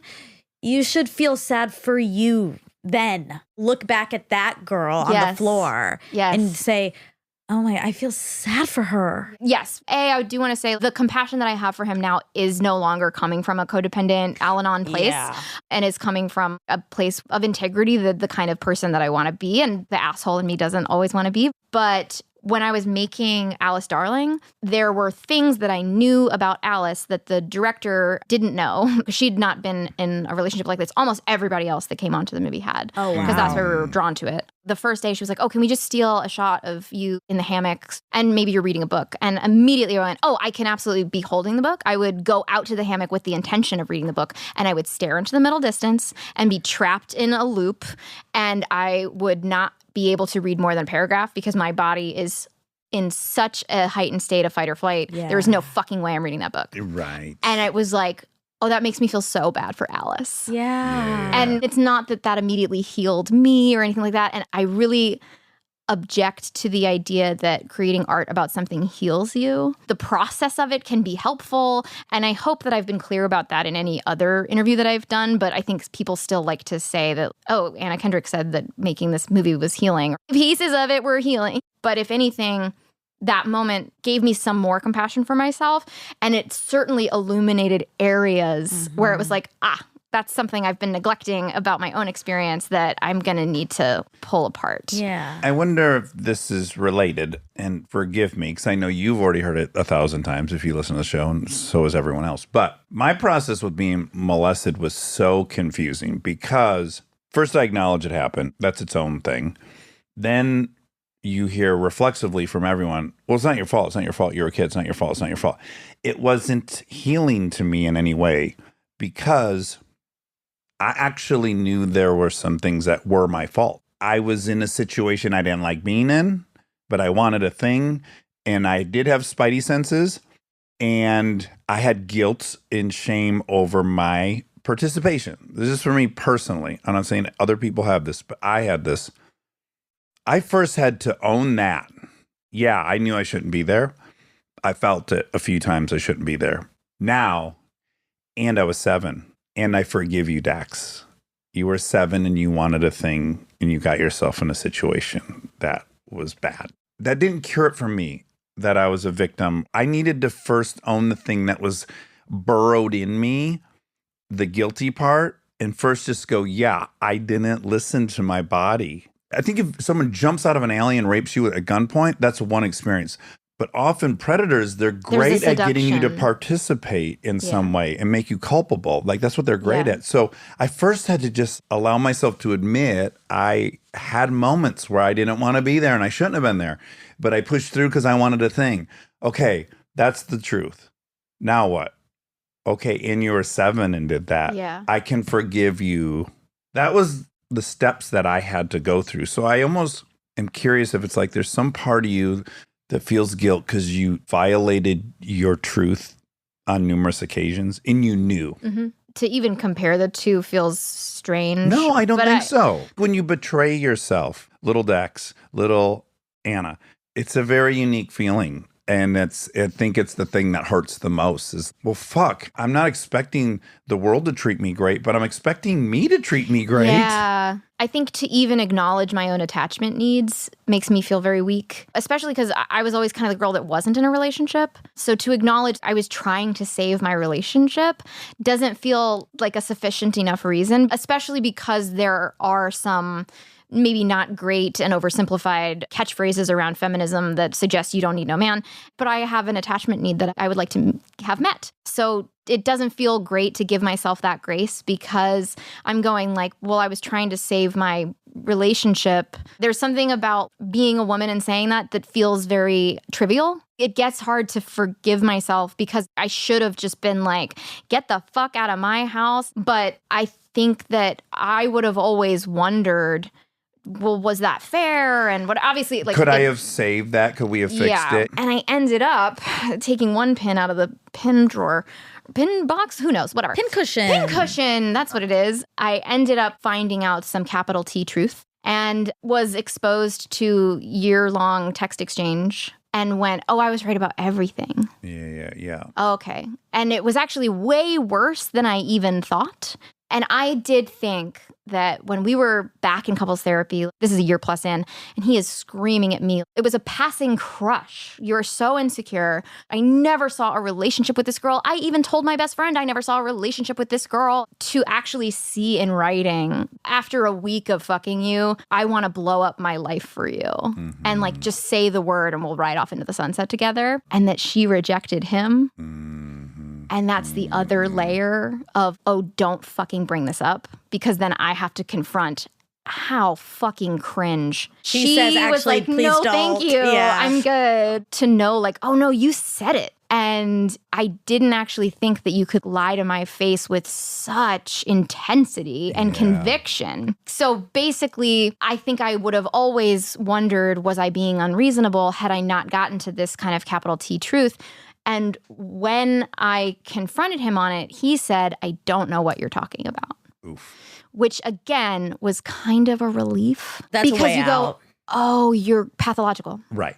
Like, there's Okay. no So fixing this is in black and white. And I ended up emailing this young woman and saying, I just think it's fair that you know that I know. And I don't put this at your doorstep. You made a mistake, but you know, you're 25 and we've all done stupid shit. I very much lay this at his doorstep.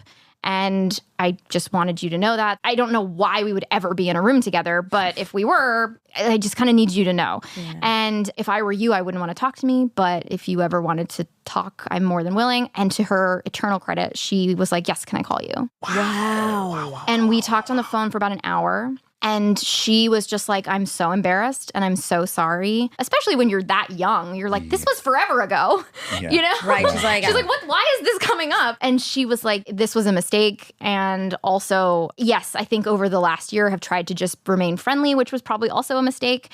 And I have also flirted, which was also a mistake. And to just, for like an hour, be honest. That's all she did, was just say, I'm so sorry. I feel terrible. And yes, this happened. Yeah. And even though I had seen it in black and white, it was infinitely more valuable to me. And it landed finally in my body hearing her say it. Yeah. And so much of healing is relational. It was so magical to me that after all that evidence cataloging that I had been doing, after writing down the dates and the times and the places, because he would say something and I would say, no, you told me that on October 11th and you got that script on October 19th. Mm-hmm. And I still remember these dates. Mm-hmm. You know, I had it all in black and white. And there was still part of me when he said, I don't know what you're talking about, that my body wouldn't believe that I'd seen the proof. Yes. Wow. And it was her saying it and having compassion. Yeah. That was like, oh, this was real. I hadn't eaten in a week. I couldn't sleep. I couldn't eat. I had this conversation with this girl and we hung up and I was like, oh, I need a plate of nachos. Like my whole body just relaxed went, okay, you can grieve. You're not crazy. You're safe. You can grieve. You can have nachos and you can have a glass of wine. And it was also a moment where I went, oh, I had like a deeper understanding of addiction and the people in my life that deal with addiction because I was like, I just happened to not get the gene. That's all that happened. Because I would have done anything to make that feeling stop. And if I happened to have the gene that meant that using anything would have stopped that feeling, I would have fucking done it. And I just happened to not have that. Totally. And it was like my whole body got whatever it needed. It at least stopped that total panicked state that I'd kind of been in for a year. Did the switch happen in him, you know, like the light switch, after he got rejected by her? That's a really good question. And for somebody who's cataloged so many dates, I'm Let's go to the surprised I tapes. don't have a perfect answer. Like he was also mourning another relationship. Right, perhaps. right. A fantasy of I'll be with her and I'll be wonderful. And now I'll I'm not. And so then two things are happening. Right. He's being with you and he's mourning another thing. I just want to say one thing, which I'm sure you already think of and thought of, but a trick I use is I imagine that a stranger at an AA meeting is telling my story. Because I know if you had a friend that had your whole story, you would be like, oh my God, sweetie, of course that happened. Yeah. You'd fucking dedicated 5 years of your life to this person. Of course that happened. Well, I think I got so convinced that I was not a credible person or a sane person that I expected that anytime I told any of this to anyone, let alone on a podcast with people that I have a parasocial relationship with, but that's all, that I would be interrogated and not believed. And I end up holding all this tension in my hands. And it's because I want to reach for a journal, a computer, something to go, no. It was this day. I'll find it and I can prove it. And that I'll be called upon to prove it. And so as you were saying that, I was going, not only would I have compassion for that person, I would believe them. This has actually helped me a lot in terms of understanding why people stay, is that I know that no matter how compassionate and wonderful your listener base is, I know that there will be people that are like, girl, why didn't you just fucking leave? I don't think so. I really don't think so. I think that's a voice in but your... I mean, that might be something that's triggered in them. Maybe it's people who read an article about the podcast or That's whatever. possible. Yes. But equally, I think there will be someone who reads a tweet about the article about the podcast or whatever who goes, she's probably fucking lying. I can't wait for you to watch the Stutz thing. And I'm sure great. you're already very familiar with the shadow. That really is the shadow talking to you. That is the voice that we all have that says, don't dare be truthful, honest, and genuine because you'll be rejected and they'll laugh at you and they'll judge you. I don't want to say it's not true. Perhaps that's possible, but I have found out countless times through experimenting on here. It hasn't happened to me. It happens in my head all day, every day. If I go digging, great. Sure, I could find some stuff. But in general, it's not truly a part of my reality. I'm wondering, as I'm going, I feel certain I've seen really terrible, dismissive things. I mean, not about this. I haven't talked about this.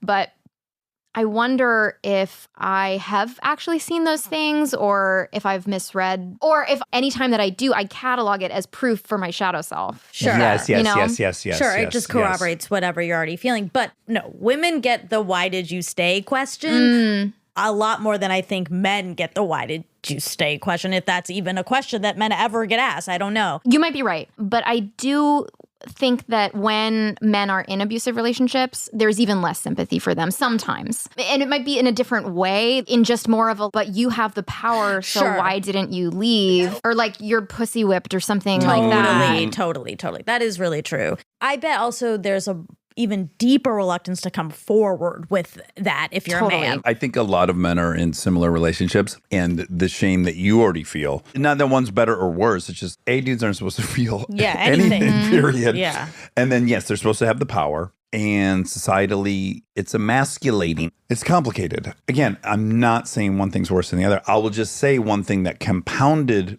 me being molested was it's a dude. So I have whatever gay stuff that I'm afraid of as a kid. On top of the other thing, it's like, well, I can't say this because everyone will say I'm gay. On top of that, I was a victim. It's like, well, now I'm gay. I've done stuff with a man. I don't know. It's just complicated. Societal. It's for everything. Everyone's in a fucking trap. For girls, it's like, then I'm a slut or then I'm, you know, it's always, but just because I feel obligated to tell you that, yes, Some people are going to think that. Who Yes, cares? yes, It's just not yes. your responsibility. And if they're invalidating abuse, I have actually had enough examples now that the first thing that I end up going to is, I'm so sorry that you endured something that you were told was fine. So I take that back. I've read a couple things after this Day 7 episode we released. And a handful of people said, that motherfucker's full of shit. He's a junkie. In truth, I could care less. Like when I actually said my truth out loud and there's 5 people, I actually don't give a fuck. Yeah. There is This is something, nothing to That's defend. there is a force field around telling the truth. I don't know to what degree you guys talk about Day 7 more on the show, because I have felt like I haven't heard you guys talk, and I didn't know if that was intentional. Again, just this like shining beacon, heart-opening thing of these two people having this conversation around accountability and compassion for each other. Deception and lying. And But you used the word gaslighting, and I remember thinking this was not gaslighting. I don't know. I wasn't there.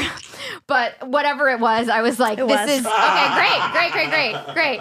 Yeah. Because I don't know, I wasn't there. And Yeah. so there were things that maybe didn't get discussed. But there was part of me where I started to think about, is there another word that we can use for this kind of year-long chemical grade gaslighting, Yeah. where I literally stopped my life to fix the mental problem that I have? it's a big word. There's some words that are pretty big catch-alls, and it is a gradient.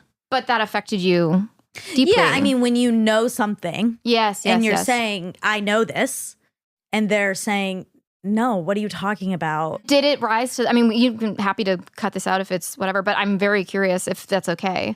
Like, yeah. did it rise to the level of there's something wrong with you? With me? Yeah. You know, Oh, like in those you- conversations. Yeah, like you see this everywhere. I never and- called you crazy. I think there was implications of that. Like, why are you always asking me this? Because Sure. you're in survival mode. You're doing everything you can in that moment. I'm not to denying survive at all. The No, situation. I lied directly to your face numerous times. I will say, which was in the episode, was my tolerance for that used to be years. I could do that for years. Right. The only thing the long sobriety had bought me was it was pretty insufferable to do it. I hated doing it. Interesting. And it's what made everything escalate really quickly. And it was a pretty short time frame where I couldn't do it. That week leading up to it was like I was starting to detox. I'm now saying I'm in a psoriatic arthritis flare up. Now more questions come about that, which now is more lies. So it escalated pretty quickly. I feel kind of put on the spot. So I know, I'm sorry. I just No, want to no, say, no, no. how's not everybody's because of body you. feeling? Not because of No. you. Are we but good? Yeah. At some point, you feel like you know what the answer is you're going to get. So I'm not going to ask today. Yep. Even though Yes. I know. Yes. You just used a term that had never occurred to me in the context of my relationship, which is that you're in survival mode, that the person you're interrogating is in survival mode. That is exactly the feeling, was I'm threatening your very survival. Yeah. And even though there wasn't a physical addiction going on in that relationship, it's actually helped me to think of him as an addict in a way, to Yeah. just go like, oh, there's something that's being touched that feels like it is an actual threat to your survival. And I've heard, not that this means anything because lie detector tests don't actually work, but you know, if there was such a thing where it actually detected deception, that there's a phase when you're going through addiction that you could easily pass a lie detector test, even though you are clearly crossed the threshold into addiction. You can just totally self-deceive. And I think that was definitely like that pre-awareness phase where it was like survival mode. And I think if he'd been hooked up to a lie detector test, if such a thing existed, he would have passed. No, you believe he it. believed it. Yeah. Yeah. Well, that's what Because he had to survive. Yes. the best example I've ever seen of it is this show where these people have to be up in the Arctic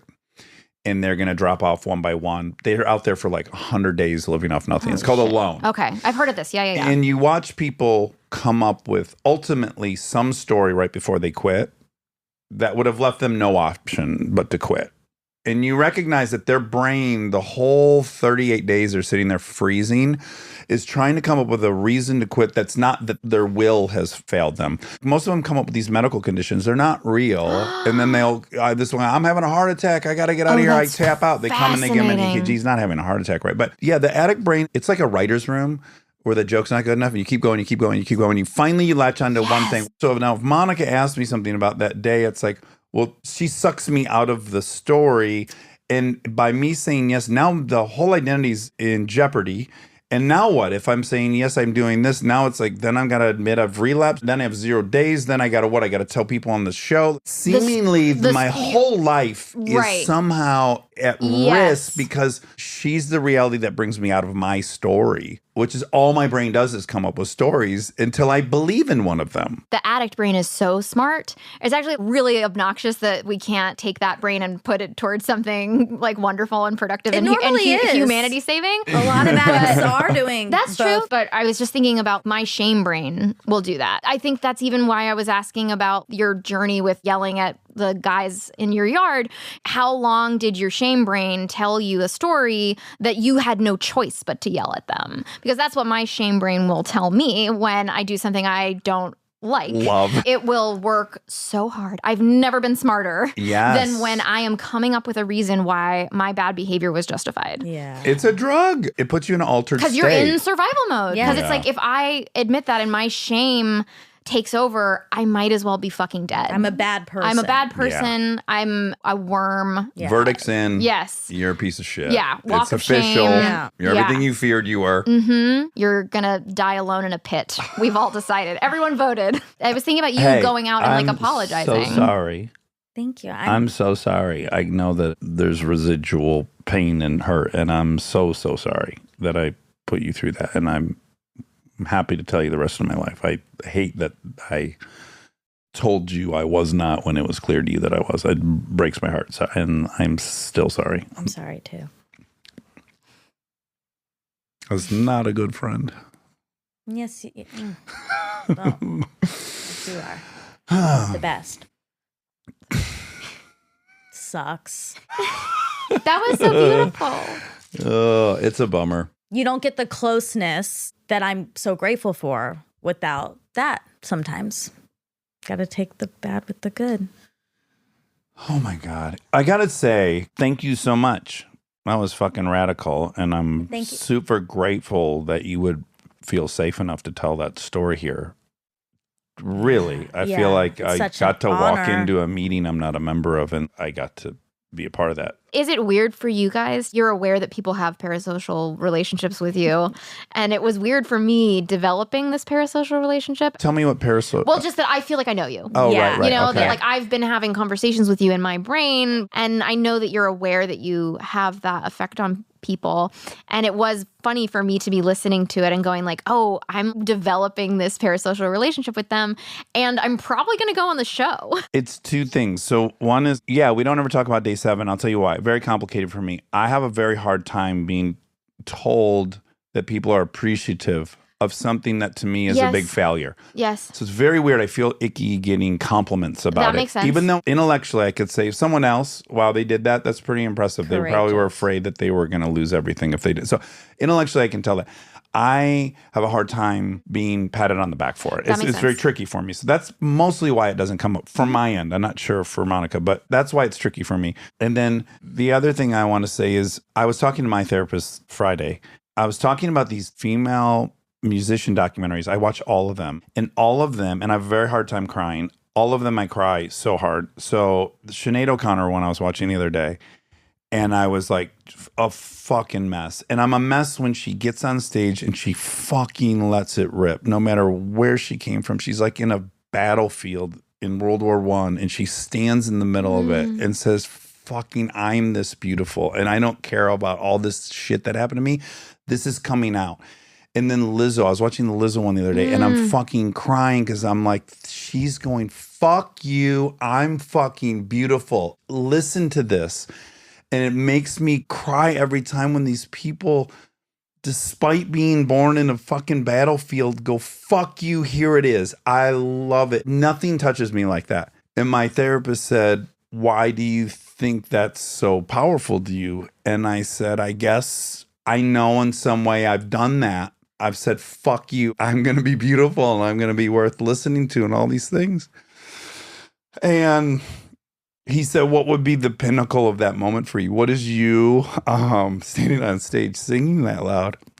And I said, wow, probably like standing on stage and Bill Gates comes out and he trusts us. And I think, oh my God, I'm supposed to be in a fucking jail cell in Michigan. That's what my order of events leads to. And no, I'm standing on the stage and I can do this thing. And he said, can you give yourself that?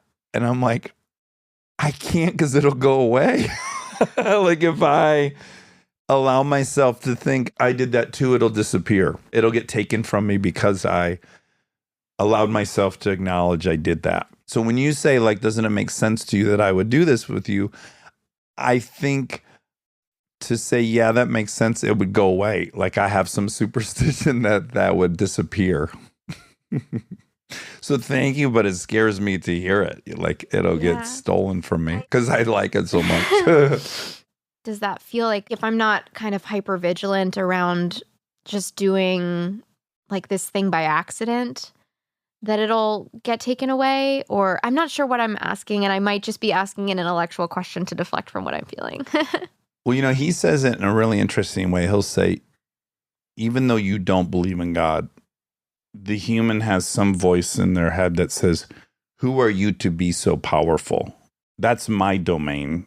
And if you dare acknowledge that you have that, I will take that from you. Or that's mine and you're a little person and that's not for you. And that there's some, I mean, I don't know, he's leading me there. There's some version where one day you'll go, no, I'm this whole thing and I can be comfortable being this whole thing. One of the last sessions I had with my therapist before I started making this movie, and I haven't seen her since. By the way, I'm like, I directed a movie. I'm promoting this movie about abuse. I went public with it, and my dad died. Lost to cover. So it's going to be a rough first session back. But yeah, do you have 6 hours? in like one of the last sessions, I was telling her that just even pushing myself off the cliff of pitching myself to direct this movie, even though it was like crazy circumstances and I was going to have 6 weeks to even get my head around it before prep started, which is not normal. Not enough time. Not Just enough time. objectively, Nope, not enough time. Not enough time. But that just immediately in every conversation that I was having with producers and the writer and interviewing DPs and interviewing, I was feeling myself expand. And it felt weird for me to say that I had never been less aware of my own hair, my own skin, my own body. I wasn't weighing myself. I wasn't checking my skin in the mirror. It's not like, oh, Anna Kendrick, the beauty of all beauties. That's not like what I'm known for or something. It's not like anybody's like, well, she's only got a career because she looks like that. You're not leading with your beauty, but you're also crazy beautiful. So I can't co-sign on the fact that you're not beautiful. It's not like I've ever thought that my value only lies there. So I was surprised by how much I was still feeling an anger and a grief around the time that I had spent being so limited by that hypervigilance around my appearance and my body, and that just being valued for my mind. I was describing it to her and I was just like, I'm feeling so elated, but I'm also so angry, and I'm holding both things. I'm angry for my past self, and I'm so elated that I have this resource now that I know that I can call upon at any time, even if I am in a small dress in a very cold city doing a press thing and I'm feeling some type of way about it. I know that that's still there. And I was just describing, I was like, you don't understand. It's like I can feel it filling up the whole room. And she went, you are filling up the whole room, not it. Stop saying I have this thing or that or it. It was you. And it very much was speaking to that thing of like, I couldn't acknowledge that because it was like, who am I to feel that way? It's that beautiful part of the Lizzo doc. She's telling all those dancers, like, you come in here and be as big as you can be. Don't crouch. Don't make yourself small because you feel big. Fucking take up this whole room. I was like, oh. It's about worth, ultimately. Like, you don't feel worthy of that compliment. You have to displace it. And everyone's worth it here. Everyone's worth it. Yeah. Everyone is worth it. Sorry, I feel like I've taken up so much of your time. No, this are is you beautiful. kidding me? It hits and then goes beyond the original goal, which is like, oh my God, could an AA meeting happen in public? Could someone be vulnerable without shame like they can in the safety of that room? Could that exist in public? Could that even encourage people? Because I always thought, like, God, if you don't end up as an addict, how the fuck do you witness this? How do you witness people listing their fuck ups as a source to help other people? Where does one see that? I will say that I have the most really morbid, stupid jealousy, envy. It would never be appropriate for me to go to an AA meeting, obviously, but that kind of brutal honesty, I think, exists more with people who are on that side of recovery. And so, yeah, I think it's a very, very noble and lofty There goal. are open meetings, by the way. There's AA meetings that you don't have to be an alcoholic to attend. I remember saying that to my therapist who has been in recovery for many years. I remember saying, like, I'm almost jealous because if I relapse, it's in my own brain. I absolutely know how simplistic this thought was, but at the time I had the thought of, like, all I would have to do to not relapse if I were an addict is not use. Yeah. And it would be simple and it wouldn't be in my own brain. Well, if addicts relapse every time they thought about alcohol, no one would have more in a day. And look, she has disabused me of the notions, but I also think that, like, dry addicts exist and that's horrible. And it's something. Yeah. Oh my God. Okay, well, listen, I do need to say, because it's awesome. I watched it last night. The movie, Alice Darling, is terrific. It's so small. It's so contained. It's really just you. You're letting us into the experience. In the way I would say The Gambler by Dostoevsky. Oh, that book, I'm like, oh, I'm in that thought process. I kind of get it now. It's like a thriller. It's a horror movie. It's like a horror thriller. movie. I know. I don't know how to describe it because it's obviously a drama. Yeah. But it's a fucking horror movie. It's a horror movie. And the boogeyman is this guy. And to get away from the boogeyman, you have to release yourself from the cage. It's very wild. Like, you're holding the escape door, as anyone in an abusive relationship is, which I think is even more complicated. Yeah. The screenplay really resonated with me for obvious reasons, but that it was kind of bold enough to go in the direction of, we're not cataloging evidence. We're not showing you on this day he did this thing and he called her this name and this is what happened. Well, it's just watch this woman's experience and tell me she's not in an abusive relationship. Exactly. I really like the order. We just meet you in the epicenter of the results. We're starting at Z in the story and we're kind of finding out what's gotten you there, as opposed to watching you unravel. It's like we start at the apex of the shittiness of this experience. And a lot of people have said that halfway through the movie, they were still going, does Alice have a problem? Is she okay? Is it in her head? Good. Which is wonderful because it is like, well, that's the experience. What it feels like. Yeah. Yeah. I was thinking that. I'm like, when's the flashback where he punches her off a balcony? Or when's the, right?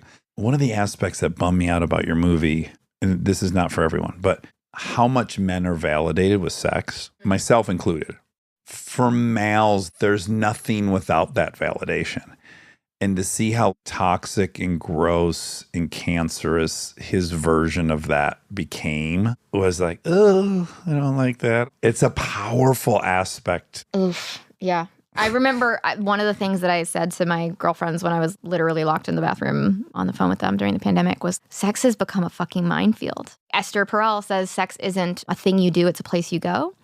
It was very much not a place I was going. I was did not feel safe, did not feel comfortable. It was like, nope, this is a thing I can do. I'm not going fucking anywhere with you. It was so confusing and strange. I also think that a thing that has come up with the movie so often is like, oh, wow, the power of female friendship. And that's totally true. It comes up so often that I'm like, Jesus Christ, I really wish for men that they could have relationships like that. It's so important. Yeah. And even the thing you're talking about, the validation through sex, I think that a piece of that stems back to it's the only way that men know how to get intimacy sometimes. Right. And if they're not getting intimacy in their friendships or intimacy from other things in their relationship, even if it's being offered to them, they don't know how to accept it or they're whatever. Also locked into their perspective. So they have a ton of testosterone and they'd have to hate your fucking guts to not want to have sex with you. Literally, you just got to imagine from our point of view. I want to have sex. A lot. So then it's, you must hate me. Yes, you can only assume, God, the way I'd have to feel about her to not want to have sex, she must feel that way about me. Yeah. Oh, God, I'm repulsive. That's so interesting. I must be repulsive to her. Yeah. You really have to police yourself of going like, no, I think of the world this way. They don't. Right. It's a different experience in some ways. And so it's not the same thing. This wasn't a sexual thing, but I remember there was this early on, it was one of many of these kind of conversations. I was going to go have a drink with my friend Cody. Not that it matters. Cody's a woman. Could have been a guy's name, Cody. Yeah. I'm glad you clarified. I had canceled the drink, but he was like, you going out to have a drink with Cody is code for I'm mad at my boyfriend, I have a terrible boyfriend, or whatever the phrase was that he used. And it was like, code?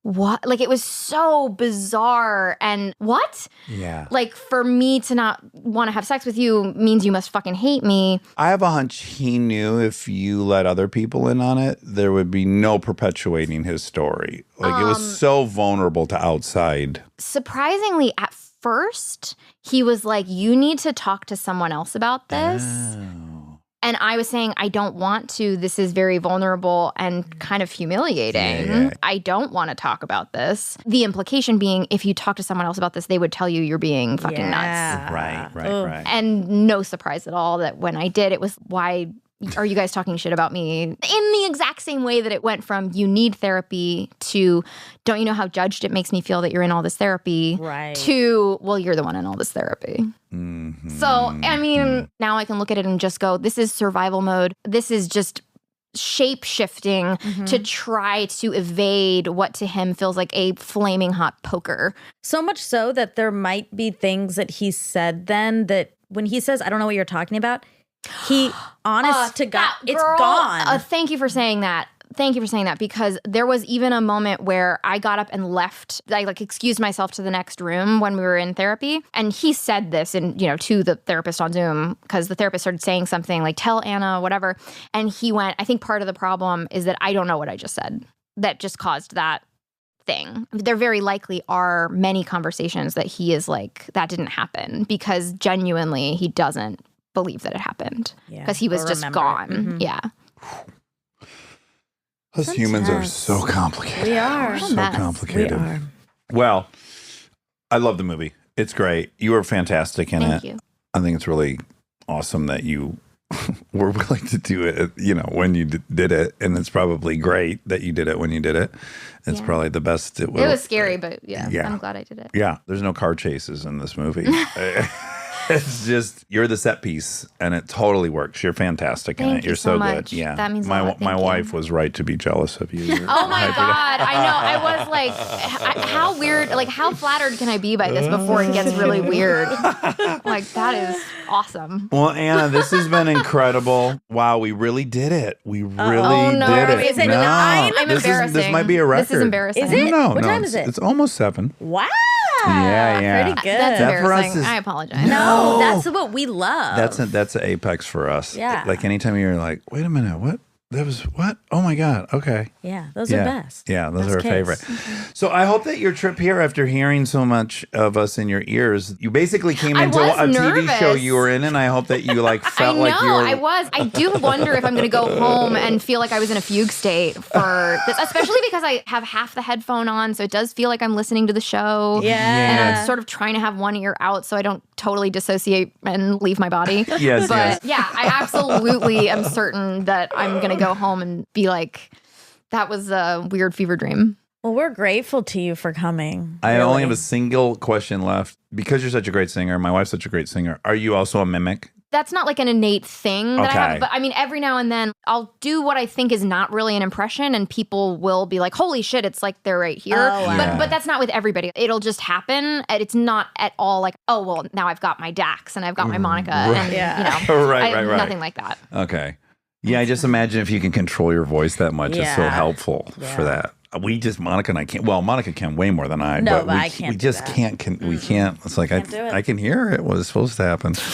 Well, Anna, that was so awesome. Truly, that was so wonderful. Thank you for Thank you so much. I can't say enough how wonderful this was. Oh, good. Oh, good. All right. Love you. Love you. Love you.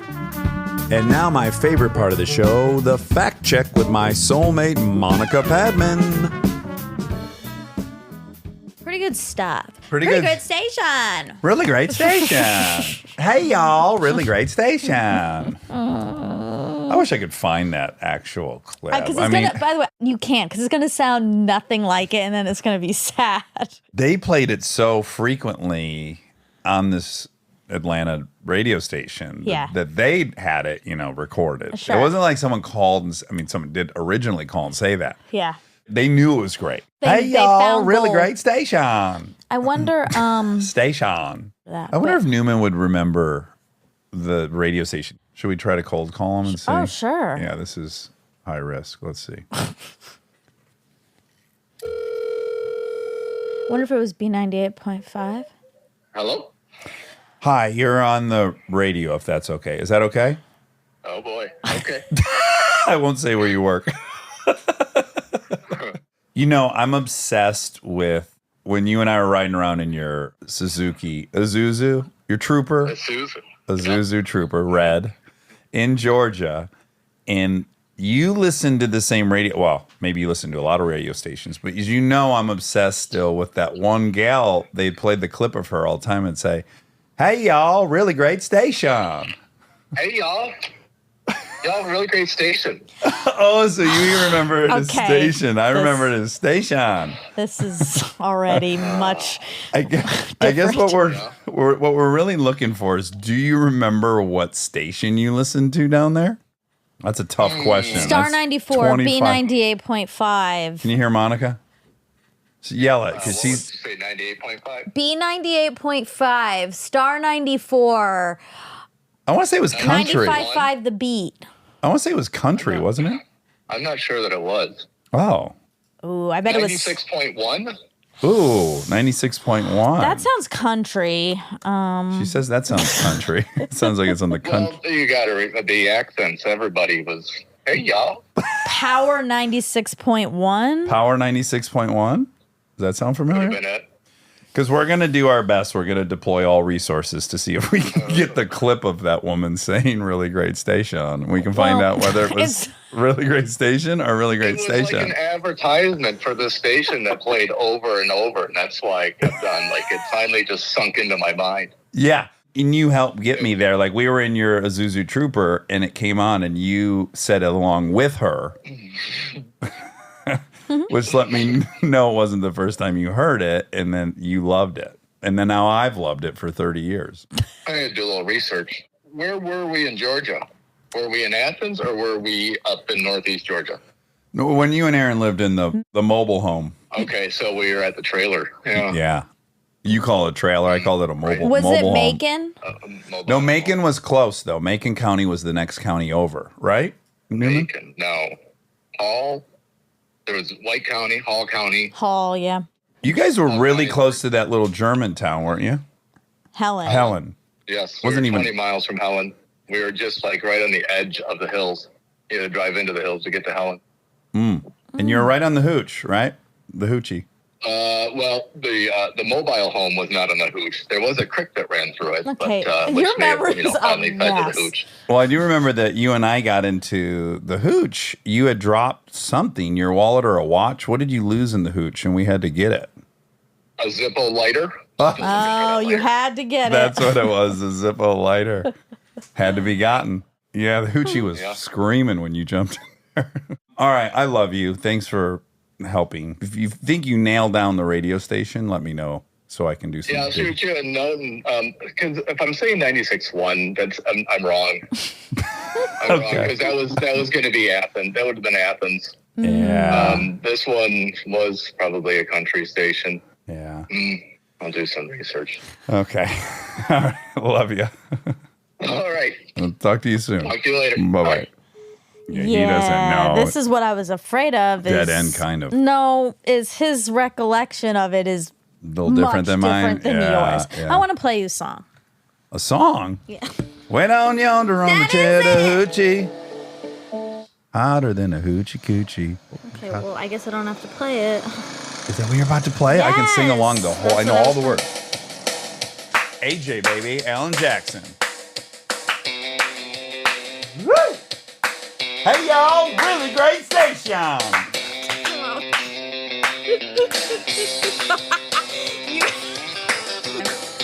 Hey, y'all. Really great station. And this is Alan Jackson with his hit, Way Down Yonder. Well, way down yonder on the Chattahoochee, it gets hotter than a hoochie coochie. We laid rubber on the Georgia asphalt, got a little crazy, but we never got caught. Down by the river on a Friday night, pyramid of cans in the pale moonlight. Talking about cars and dreaming about women. Never had a plan, just living for the minute. You do know Hey, y'all, way down yonder on the Chattahoochee. And how much that muddy water meant to me. Hey, y'all, really great station. Oh, my God. I learned who I was, a lot about living and a little about love. Yahoo! Great Wow. station! Okay. Okay. That was. You really do know all the words. I'm impressed. Oh, yes. How do you yes. know all the words? You're not even from Georgia. When those two moved from Detroit down to fucking rural Georgia, I would go down there and they became obsessed with country. And then that's where all the the Hank Senior and Junior and Waylon all started as those two moving to the, the sticks. My home. Yeah, and being right next to the hooch. Right, but I'm just still surprised you know all the lyrics. I know all the lyrics of all the country songs of that era, Time. probably 96, 7. Wow. You probably didn't drive around enough with me because we were newly friends.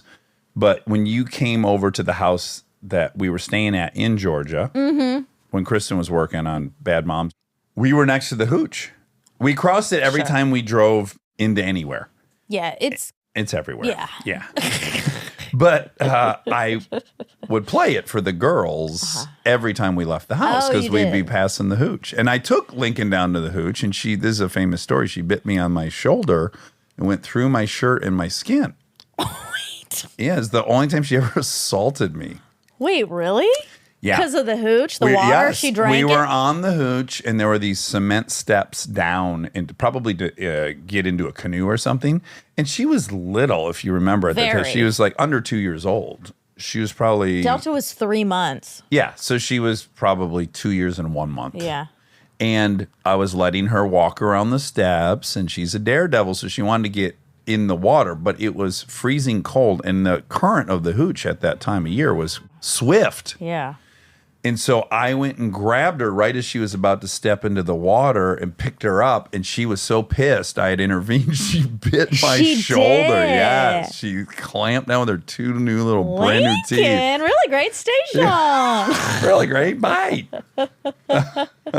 Oh my God! Wow. Yeah. So I came home and I was like really ticked off. I told Kristen, like, she You bit were- through my You were mad at her. Well, it's evil. You don't like bite a human she's a being. baby. Oh, way down yonder my on the God. Chattahoochums, it gets hotter Never than a brought this up. poochie cooch. You know what my 5th grade school was? Chattahoochee High? Chattahoochee Elementary. Same thing. Chattahoochee Elementary. That's great. On the hooch? Did you call it the hooch? No, I called it Chattahoochee Elementary. But I mean the river. Did you? Oh, I mean, yeah, people called it. Did you ever go down to the hooch and drink It's Pyramid not- of Cannon? Listen to me. What? Chattahoochee River is everywhere. I Like, know. It's like 4 minutes down the street from my parents' house. Yeah, so why didn't you go down there and put a pyramid of cans up in the pale moonlight? Because no one does that. Did you lay rubber on the Georgia asphalt? Got a little crazy? I mean, I went tubing in Helen. You did? A lot. Well, like 4 Oh, times. Wow. Yeah. That's exciting. Guess what? I didn't almost drown. Oh. Was this an area of grievance? Yeah. Then I kind of let that go. Yeah, because I guess it's evidence that it wasn't my fault. Like, I know how to traverse a tube. I've done it. Yeah, sure. But the Austin River was It got you. It got me. Got me. Yeah, that was the San Marcos River. Way down yonder on the San Marcos River. Tipped in my tube and my top got loose. Oh. Formula One drivers coming over behind me. Oh, that was about me. Yeah, Oh, wow. San Marcos yeah. River. Yeah. Yeah, my top did get loose. Got a little crazy, but you didn't get caught. I think I did get caught, unfortunately. Fortunately for the catchers. Anywho, You're disappointed for sure that I said it was fine. And rightly so. It had changed. The waterfall we went over used to be a gentle little cement paved thing. They tore it out and made natural with big rocks, and that got a little crazy. yeah. So you're disappointed in me about that. Rightly so. I'm not, But- actually. But my response was I was right You there. always right? want to get to the response. Well, I want you to have felt like I was willing to die for you. I was willing to kill you and die for you. That's Yeah. something, isn't it? Listen, you Suck. didn't mean for that to happen. Oh my God, that's no. So I have no. I went over first with my child, as you recall. But you are more equipped. But And holding to my be honest, child. So she. She's more equipped Delta. than me. She was a little roughed up like you were. But if you recall, like I was dealing with her, and I had to put her on the rock and go, and then I said to turn my attention because I knew you were coming I over, know. and I was like nervous. But you didn't come in. You didn't have to. so that I Can could you respond. imagine if I had died that day? Well, Like, what I mean, a I day. can if you'd like. I can sit here and try to imagine it. But that's to just me like mean- saying, what if you got hit over the head with a falling bit of debris from a building while we were in Austin? It's like, I can't see you dying in that situation at all. I mean, We were all right there. I was like waiting to leap in, but you got but yourself if out I of the water really quick. drowned, But I don't know how you could have, because I was watching you come over. I watched you tip over, pop right up, and go right to the rock. yeah, that's what happened. But had you tipped over and like you weren't popping Drowned. up, I would have been jumping in and grabbing you. I know, but by then It I wasn't a could huge have area. filled my lungs with water. That's too fast. Yeah, that's just too fast. I could have swallowed a lot of water. And I would have pulled you out on the thing and then started chest compressions after I fixed your top for you. I couldn't do chest compressions. You would No, not have fixed ethically, it. I couldn't have You would done- have been like the I couldn't- Armchair Anonymous I couldn't touch your guy. boobs to save your life. I mean, I just have to. What do you mean? Well, I'd have to have Molly cover your boobs and then start chest compressions. There's no time for that. Oh my God. with her hands. She has to get across the river. Molly, she's drowning. Come over here. I need to start chest compressions, but I can't press on her boobs That's the time you can see my boobs if and you're press on them. Yeah. Okay. If But you're doing- press on them? Lee press-ons? If it's to save my life, Okay. I assume everyone would be okay with that. I guess that's how the people in your pyramid squad felt, that they had to catch you by the pussy That's to save right. your life. They did have Yeah. to, and I'm grateful. Yeah, you thanked them for it. That's such an old reference. I bet a lot of people listen don't even know New listeners, that. Yeah. tell people. Well, just when you were explaining that you were a high flyer and that you get caught, and you even showed me some pictures, and I said, well, clearly some people must have accidentally caught you by the vagina, and you said yes. Well, and that's not the phrasing you used. Well, it escalated from there to catch him by the pussy. Yeah. Yeah, which is kind of a callback. Because, no, it was, again, way more perverse than this. You were talking about boys on the squad. Because we had Sure. boys on our squad. It was a co-ed squad. Teen boys. Teen boys. Catching yeah. high flyers by the pussy. It seems crazy. Yeah. So much of that Porus Walker, our friend artist. Well, I commissioned. Yes, you yes. commissioned. A beautiful piece of art of a young Monica being caught by the pussy.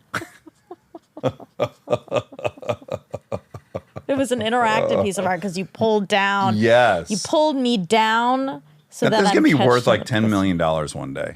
Because Forrest Walker's a You genius. know what? I don't.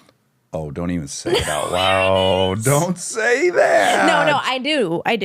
I have all this art that I moved to the house. Okay. So it's Where the all in the hobos are garage. sleeping and But that peeing. it worries me. Me too. I really went to the ends of the earth to get that for you. Listen to me. It's not my. Now I have a grievance. What am I supposed to do? It should be hanging on your wall proudly. I don't have Especially space. when your brother and your dad visit. They got to see that. Ding, ding, ding. Chattahooch. Yeah. Hoochie Georgia, go dogs. Georgia, go dogs. Roll Tide. How dare It's you part of it. stop? Well, you guys got the last laugh. You know, I almost wrote that in one of my posts, and then I thought that is such bad luck. I cannot do you almost that. wrote Roll Tide?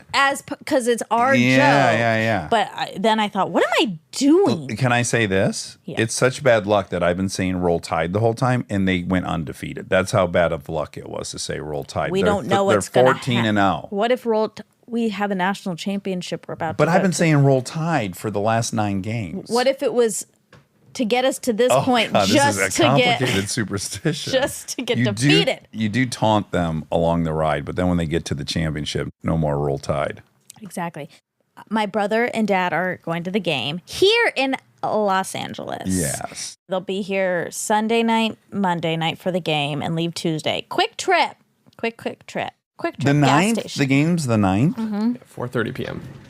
4:30. We'll be recording. Yes, we will. No, you'll be out in time to watch the game. Anyway, I'm really excited for them. Me too. I hope they have a lot of fun. I had an incredibly fine moment as a dad a few days ago. Ding, ding, ding, dads. Lincoln came up to me and said, "Hey, I really want to go to that NASCAR race at the Coliseum again this year. Can we go?" Can we go? You better believe we'll go. She asked me to take her to a car race, Monica. That's exciting. So we're going to go. Fun. Yeah. That's great. The Clash in the Coliseum. Wow. This is the one in Rome.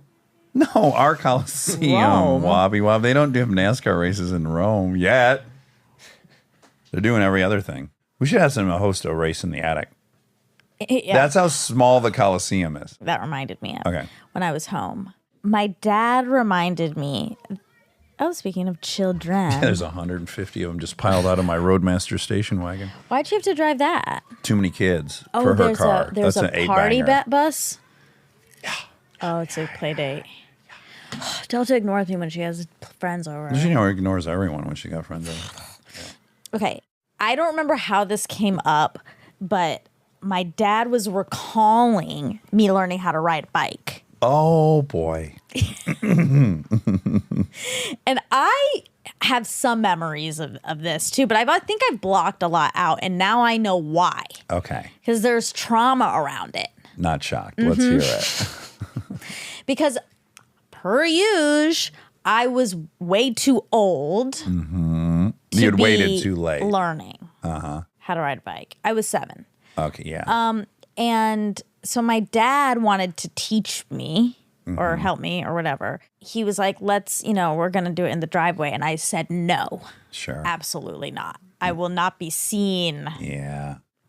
The whole reason I'm needing to ride a bike is because everyone in this neighborhood, this was in Memphis. We had just moved to Memphis. And everyone in the neighborhood rode bikes. That's like how you hung out. Yes. And I didn't know how. So I was like, I got to learn how. And he's okay. And then we go in the driveway and I was like, I'm not doing that. Yeah. And then also I refused to wear a helmet apparently. Well, that's natural. It- You don't want to look like a dork. Right. A fucking geek. He then, which this part was sad, he was like, I probably put it on too tight. Uh-oh. I was like, no, I don't think. Maybe. But also I think I just You would have didn't. let him know if it was too tight. Yeah, I would have screamed at him. Yes, Yeah. yes. So I took it upon myself to learn how to ride a bike in the garage. Closed That garage. can't be done. In the closed garage. Okay, that With the car there? it can't be done. No, the cars were removed. And then my dad said, He was just ridden into the wall. he after- said he came home from work and he said, I said, where's Monica? And Mom said, she's out there riding. No.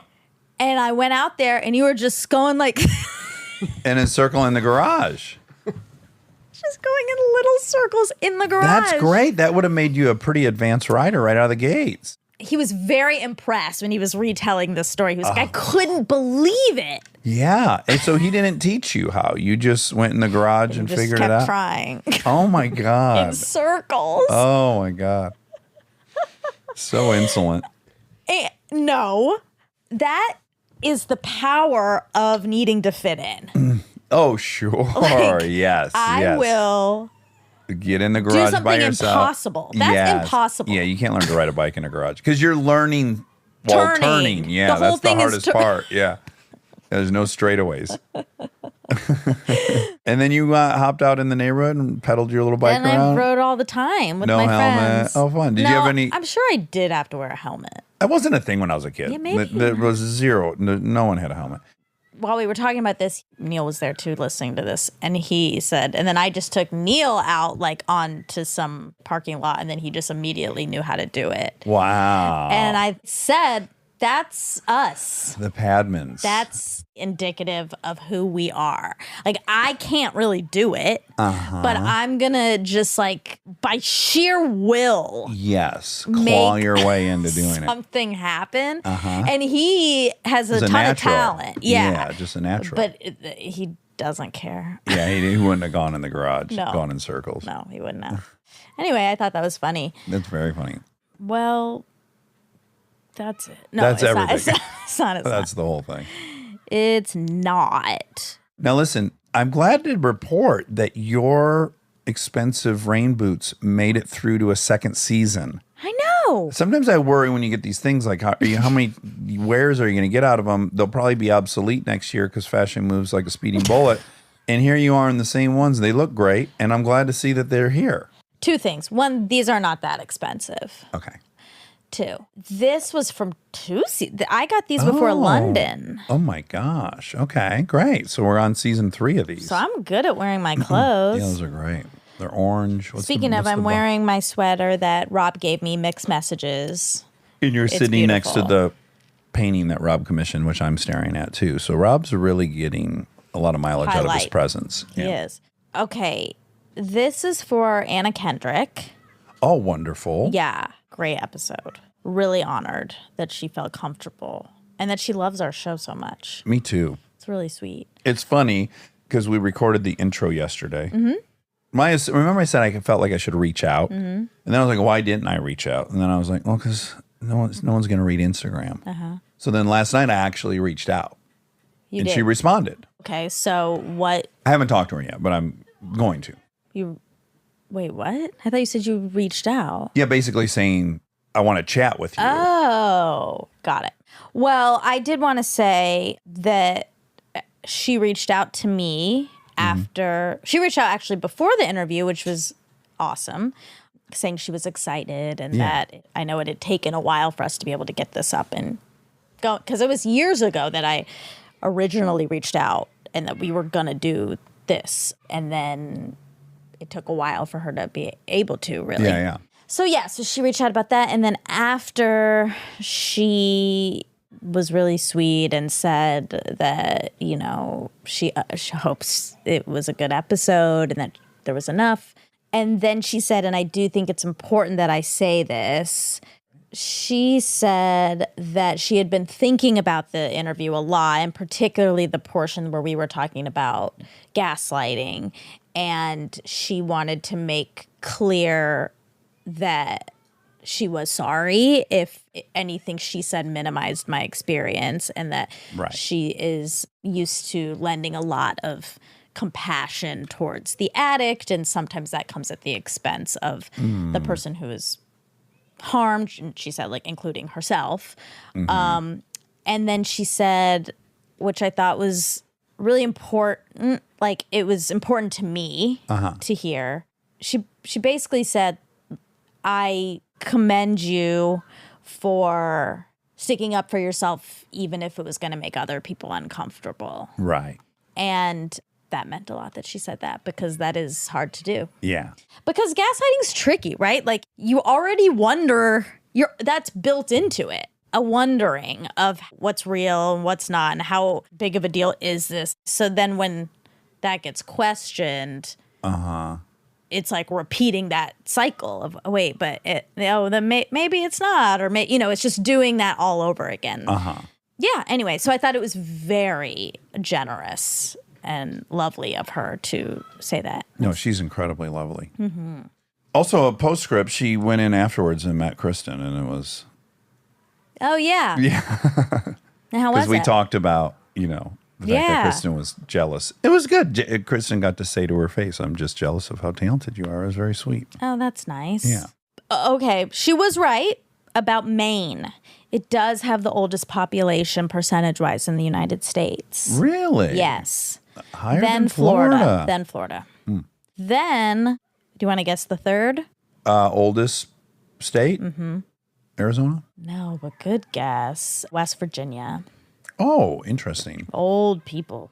A lot of these numbers might be affected by, like, what state do young people move out of the most? Yeah. For sure. This is age 65 or older. And this was as of 2020. You got the full list there? Oh, yeah, I have the full. Maine was number 1. Number 3 is West Virginia. Number 2? Florida. Oh, Florida is number 2. Yeah. Oh, okay, great. So number 4 would what we'd be guessing for. Wyoming. No. Vermont.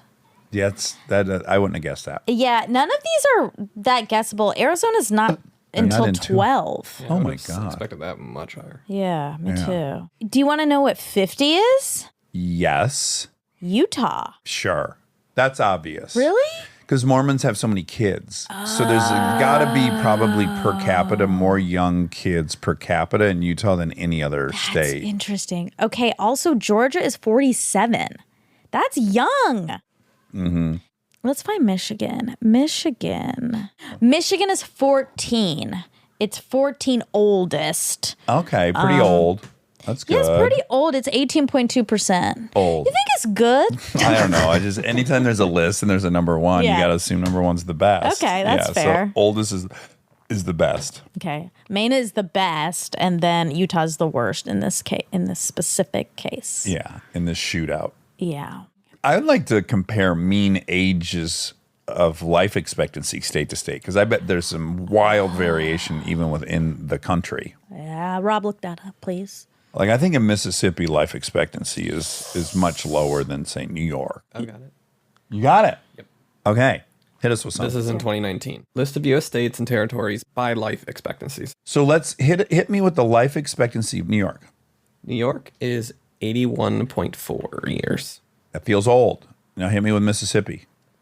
Mississippi, 74.9. Big difference. That is big. 7-year difference. Can you kind of scroll through and see what the lowest is? 51 is West Virginia, 74.8. Oh my God. And it's the third oldest. And they're not living very long. That's weird. That is weird. What's number one life expectancy? Number 1, Hawaii, 82.3. Oh, wow. Then California. Oh, congratulations, everybody. Congrats, LA. Well done. I'm going to guess, Georgia. Okay. 79.4. 77.9. Ooh, I over. Number 39. That's not that good. That's not No, that it's good Southern cooking. That good, yummy true. Southern deep fried cooking. True. Or how about this? Here's a positive spin. Okay. They're in a bigger rush to meet Jesus. Oh. That makes sense too. Okay. It always confuses me. Truly, I'm not saying this in a condescending way. I feel like if I was a full-blown Christian, I believe lock, stock, and barrel that I was going to go to heaven and meet Jesus. Like, Yeah. I'd be in a hurry to get there. That's the part I don't really No, because you still have understand. family. It's like there's still people on earth that you're But how still about the a people person. with no kids or family? Their families, I was like, aren't like, I'm let's a say, person with no kids or family, and I Yeah, still like living. but you're not a Christian. I know, but I like living on Earth. Like even if I thought, But oh, why I'll get would to go. you? If there's a What? much better place, it's kind of like, it's like you know that Emily Burger's next to your house, okay? And then you have some old ground chuck in your fridge, and you choose to make a burger when you could go no. next door to Emily. I don't- Heaven's way better. Fail-proof comparison. I don't see. This is crazy. Listen, heaven's better than the U.S. of A.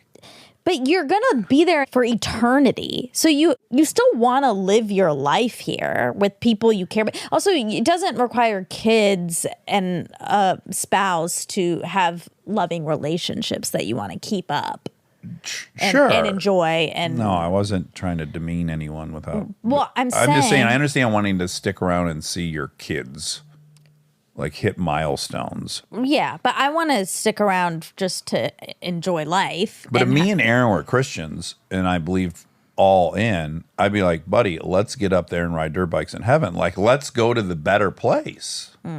That'd be me. If I knew there was a better place, I want to be in the better place all the time. I moved to California because I thought it was a better place to do the things I want. Like, I'll go to wherever is better.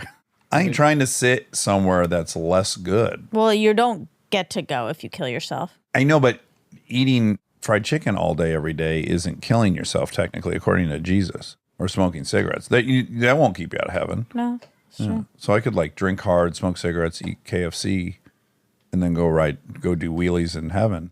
It's probably just the doubt. Well, that's the thing. That's what makes me think there must be some doubt. yeah, I always like to bring up religion to keep things moving, yeah, sure. to not alienate the. I always feel bad, by the way. So, quite often Christians comment, I'll anger them. One in particular, some of the more hardcore Christians were really upset the way Yuval was talking about Christianity and Jesus and the way I guess was with him, which I didn't find all that, but that goes to show I'm out of touch with what might offend you, What I guess my assumption is there's no reason for you to be offended. I don't believe in the thing. Like I'm not offended that you don't believe like I do, that there's nothing. But that's not how it works, because I guess I'm talking about someone they love deeply when I talk about Jesus. So that needs to be considered, I guess. But at any rate, I was a little shocked by that. Aside from being shocked, I don't like it if Christians' feelings were hurt when I'm talking about my point of views. That's not my goal. I don't want that at all. That's never my intention. I want Christians to listen to this show. Yeah, of course. Yeah. And you feel don't- welcome You don't want to make people feel bad. That's and alienated. Yeah. Exactly. Okay. Do lie detector tests work? No. Pretty much no. I mean, there's lots of findings.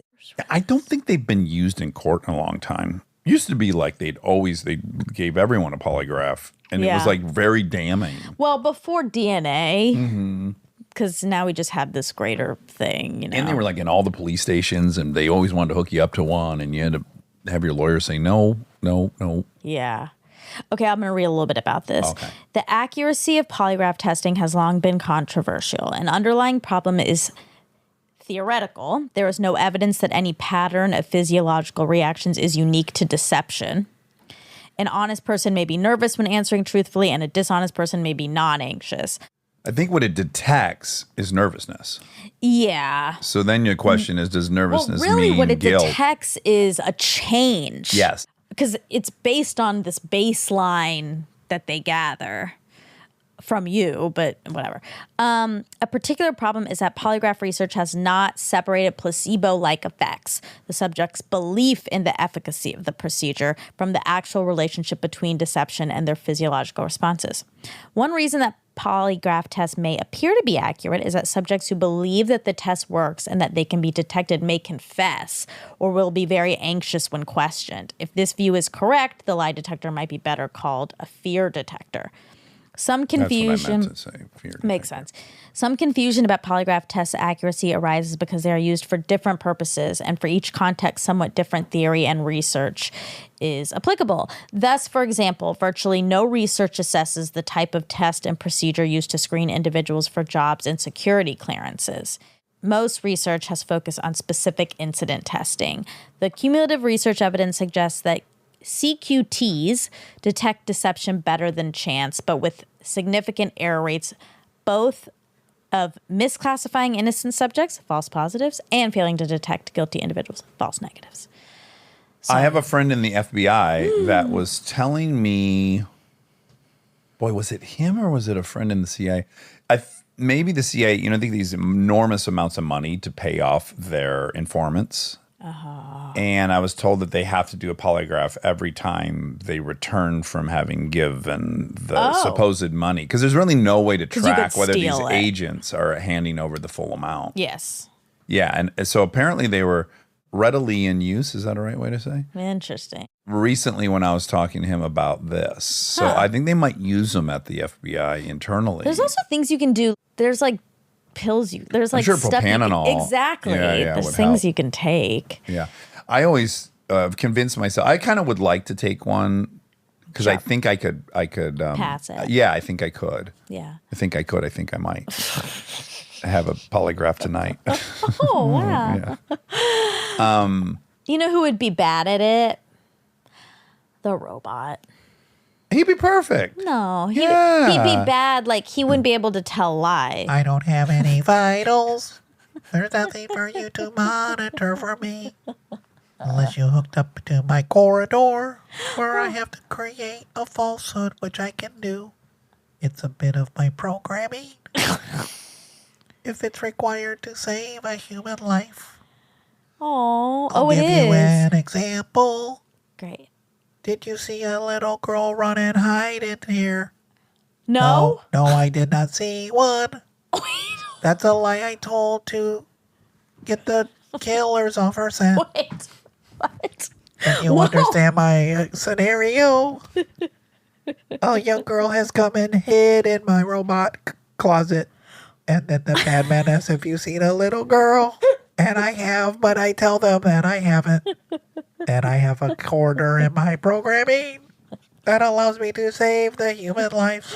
Oh, my God. Yeah. Okay, the robot is dealing with a lot more than I knew. Well, the robot has to be programmed for every situation. So if someone's hiding from bad guys, he has to be able to lie. Oh, my God. So the robot is Moving throughout the programmed world. to save human life. That's my number one mission. To help you and save you with your chores. Wait. Also to go to parties. When no one's looking, I attend the parties. I have to make sure the real boys are okay. Oh, he's trying to help the real boys. Yeah, the real boy. Who's monitoring him? Who's monitoring you, robot? That's a very good question. Oh no, we don't even know. Let me sing while I figure out the answer. Oh no. My owner's name is Samantha. I like to help her put on her makeup. Wait, that's a song? Wait, what? My owner's name is Samantha. She purchased me from the Robot Depot. She often takes long naps, which is when I go out looking for some parties. Wait. Wait. He said, hold on. He's a personal robot to Samantha. Did he say he was going to sing a song? He didn't know the answer yet, so he was going to sing a song in the meantime. Right, but then he didn't. Then he started talking about No, Samantha. Your question was, who owns you? Yeah. And it took me a minute to think of Samantha. So I said, let me think about that. I'm going to sing a song in the meantime. And then I thought of it. Wait, but you didn't sing a song. He didn't sing a song to think about it. Well, I'm always singing the song. Oh, that's the Yes, song. Oh, I only that's just know. the way you talk, robot. Yes, I do it in a song. Humans found that it's less scary if I sing. You have a different voice, really? No, I only sing in song because it's disarming for the very scared humans. They're afraid of us robots, Oh, but we're just real boys trying to come out. but you're not real boys. You're not a real boy.